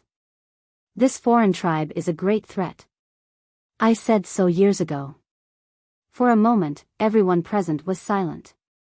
They felt that it was really possible. While the people of the royal city were discussing the Yanjiao threat, Xiao Xian had already left the royal city. He walked out of the long dirt road outside the royal city and entered the forest again. Not to mention the giant bears, even Xiao Xian was much more relaxed. "Mao, let me borrow your bear," said Xiao Xian. Mao was thinking about further cooperation with the Yanjiao tribes. Today's events showed that the Yanjiao tribes were much more powerful than they'd imagined. Cooperating with a tribe like this would benefit them greatly.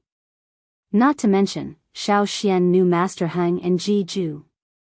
Hearing Xiao Xian's words, Mao paused his thoughts. He was confused. Borrow the bear? For what? To eat? He'd heard that the Yanjiao people liked to eat giant beasts. Every time they exhausted themselves, they liked to eat large amounts of beast meat. "Let me sit on your bear for a while. I want to take a nap," said Xiao Xian. Maoda's eyes flashed. He knew that Xiao Xian wasn't as good as he looked. Waving his hand, Maoda said, "Go ahead. Pick whatever you want." Xiao Xian chose the one closest to him. It was the one that had tried to attack him when he first met the giant bear. Seeing Xiao Xian approach, the bear shuddered and tried to avoid him. However, Xiao Xian had already flipped onto the bear's back. Thus, the bear's walking posture was very stiff. Its four legs were messed up and it almost tripped over itself. If it had only been wary of Xiao Xian before, now it was terrified of Xiao Xian. However, seeing that Xiao Xian didn't do anything after getting on the bear's back, it gradually calmed down. Xiao Xian needed a good rest to heal the injuries in his body. After withstanding such a huge force, from his neck to his shoulders, from every muscle to every bone, it was as if they were blocked from operating. Every movement was difficult, and the feeling of heaviness in his body became more and more obvious. However, with his recovery ability, he would feel much better after a good sleep. That was why he had decided to rest on the bear's back when no one was watching them after leaving Royal City. Guang Yi didn't speak. He stood guard beside the giant bear. At the same time, he was thinking. If Xiao Xian was so powerful, could he find a way to the other side of the sea? The shamaness and chief had placed their hopes on Xiao Xian. In the past, Guang Yi had his doubts, but now, he felt that it was possible. He was also very interested in the other side of the sea. When he was in the tribe, his old friends would talk about the other tribe when they ate meat. It had been 1,000 years, but the people of Yanjiao did not have deep feelings for this land. The shamaness said this was not where they should be, so they did not feel a sense of belonging. If an outsider attacked the tribe, Guang Yi and the others would defend the tribe. However, if they couldn't defend and the shamaness and chief decided to move, they would be a little emotional but not too emotional. Every year, they would hear news of other tribes migrating. Some moved from the wilderness to places with more people. Some were forced to leave the land they had lived on for hundreds of years and move into the mountains. When the fire seed no longer took root, it was as if the people had no roots. They floated and fell wherever they went. Some tribes scattered and could never gather again. Some tribes changed, just like the Linlu tribe. What would happen to the Yanjiao tribe in the future? Guang Yi looked at the yellowed leaves falling from the forest and felt emotional.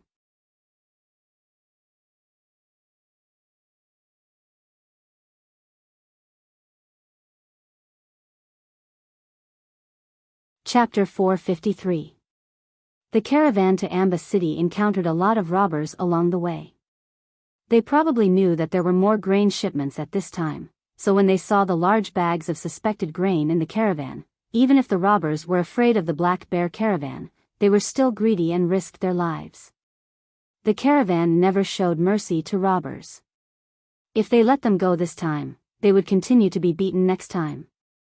If they knew that they were from the Black Bear caravan and still came out to rob them, then sorry, they would kill them. Therefore, in order to reduce future trouble, the caravan's people were absolutely ruthless. However, there were many robbers every year. When one group was slaughtered, another group would come out. Some robbers weren't forced to make a living, they just felt that robbing was easier. The giant bears of the Black Bear Caravan, although they looked a little timid in front of Xiao Xian, were ferocious in the face of robbers.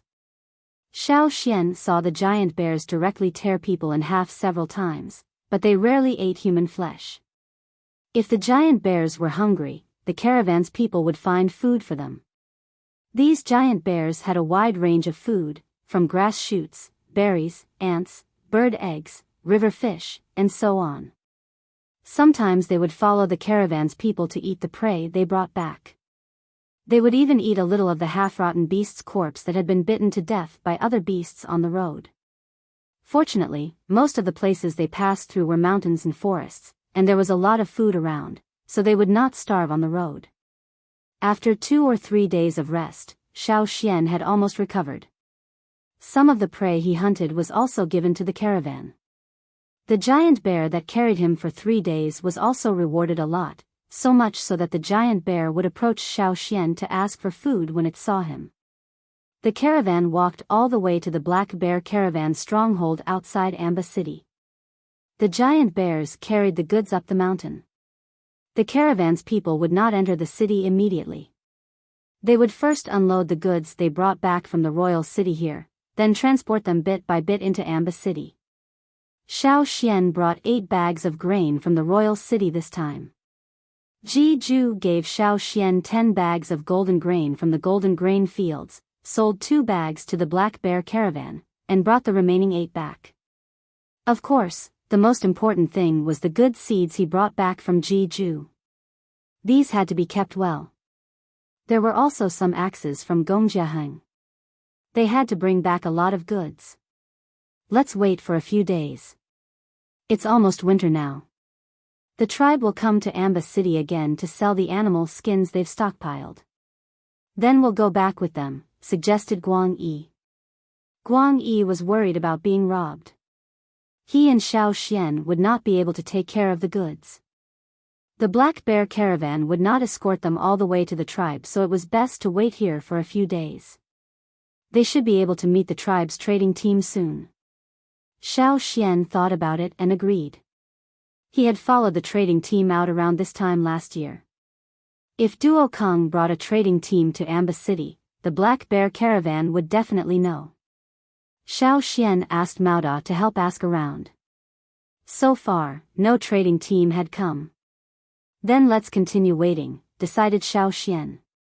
They left the goods at the Black Bear Caravan's trading point outside Amba City. It was safer here than inside the city.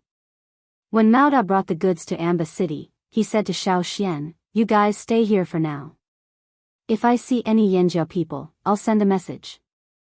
There was nothing much to do in the city, so Xiao Xian and Guang Yi stayed at the Black Bear Caravan's trading point outside Amba City. However, they were not staying for free. During the day, Xiao Xian and Guang Yi would go hunting and bring back some of the game to the Black Bear Caravan. 5 days passed just like that. There was still no news from the trading team. Did something happen? Guang Yi was worried. In the past, although the time of the tribe's trading team was not fixed every year, it was always the same few days.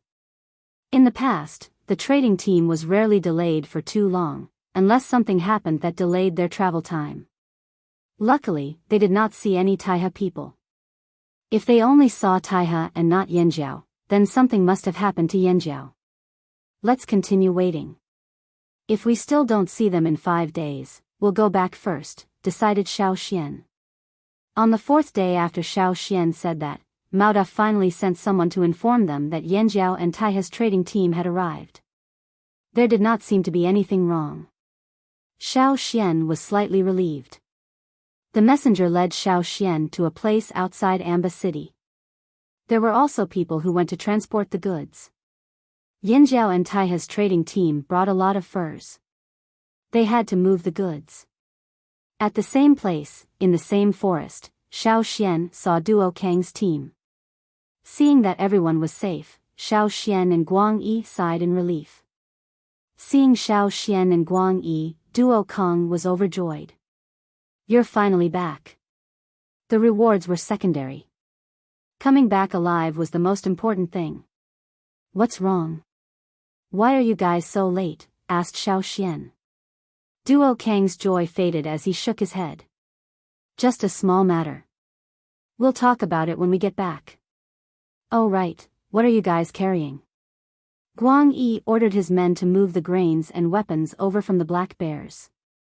When he heard Duo Kang's words, he couldn't help but smile. These are all good stuff. Then he shouted at the Yinjiao men, be careful. After trading with the black bears, the trading team took a short break and headed back with the goods they had exchanged. This time, the team was bigger.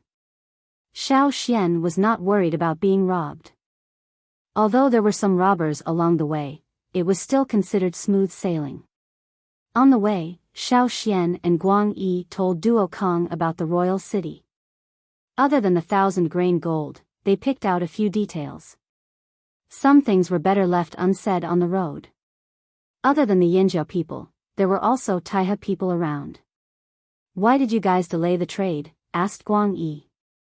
He knew that Duo Kong didn't tell them because he didn't want others to hear. Now that the black bears were gone, Duo Kong didn't have to hide it anymore. It's about the salt, said Duo Kong. Duo Kong said, it's because something happened at the salt mine that we and the people from Taiha had to postpone the trade. Most of the salt used by the tribe was obtained from a salt mine. That salt mine was divided among the 5 tribes. Those who didn't get a share of the cake could only trade with these 5 tribes. Yinjiao and Taiha were 2 of the 5 tribes. It was the result of the battle for the salt mine. Other than the Flaming Horn and Taiha tribes, the other 3 tribes were the Fox tribe, Mountain Wind tribe and Shin tribe. Xiao Xian knew about this. Is it settled? Asked Xiao Xian. Duo Kong shook his head. The Fox and Shin tribes want to take over the salt mine. Mountain Wind has already fought with them, but they're very determined this time. Plus, they've found some allies. It's not easy to deal with them. No matter what, we'll talk about it when we get back. Let's see what the chief decides. If we're going to war, we have to prepare well this winter. Xiao Xian and Guang Yi grew serious. War was no small matter, especially when it involved 5 tribes. When they finally saw Yinjiao's not-so-tall mountain, Xiao Xian's tense nerves finally relaxed.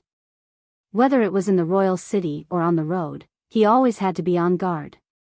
Here, he could finally relax, as if a weight had been lifted off his shoulders. There were some children feeding ducks by the river. When they saw the trading team, they ran over to greet them. Some of their elders were in the team. Elder Xiao Xian. A child ran towards Xiao Xian, looking very excited. He couldn't even stop running when he reached Xiao Xian. Xiao Xian picked the child up and put him on his shoulder. People in the tribe often did this, including the chief and Xiao Xian. Sometimes, Xiao Xian would do the same. Xiao Xian knew this kid. He was the second person to get a duck egg from the river. Others rarely got one, but he got one on his first try. After that, he was very active in feeding the ducks. Being put on Xiao Xian's shoulder, the child was a little embarrassed. Then, he excitedly took out an egg from his pocket. A duck egg? Eggs are still around? The duck eggs that could hatch had already hatched into ducklings. These wild ducks weren't expected to lay eggs often. After all, they weren't domesticated. Other than 1 or 2 times a year, they wouldn't lay eggs. I found it by the river. The child's eyes were bright as he handed the egg to Xiao Xian. Xiao Xian took the egg and looked at it carefully. It wasn't damaged, but it didn't look like it had been laid for a long time. Bai Dan, no, Bai Gua, Xiao Xian asked the child on his shoulder, when did you find this egg? This morning, in the bushes by the river. The child named Bai Gua pointed at Xiao Xian. There were more ducks swimming there. There were also new ducks. Xiao Xian didn't know which one had given birth to them. There are still eggs at this time? Duo Kong was also surprised. The ducklings were all grown up. They hadn't heard of anyone finding an egg in the tribe. How was this child so lucky? Baigua, you should just change your name to Baidan. You can find more eggs in the future, Duo Kong joked. The child actually took it seriously. He was thinking about changing his name with his family.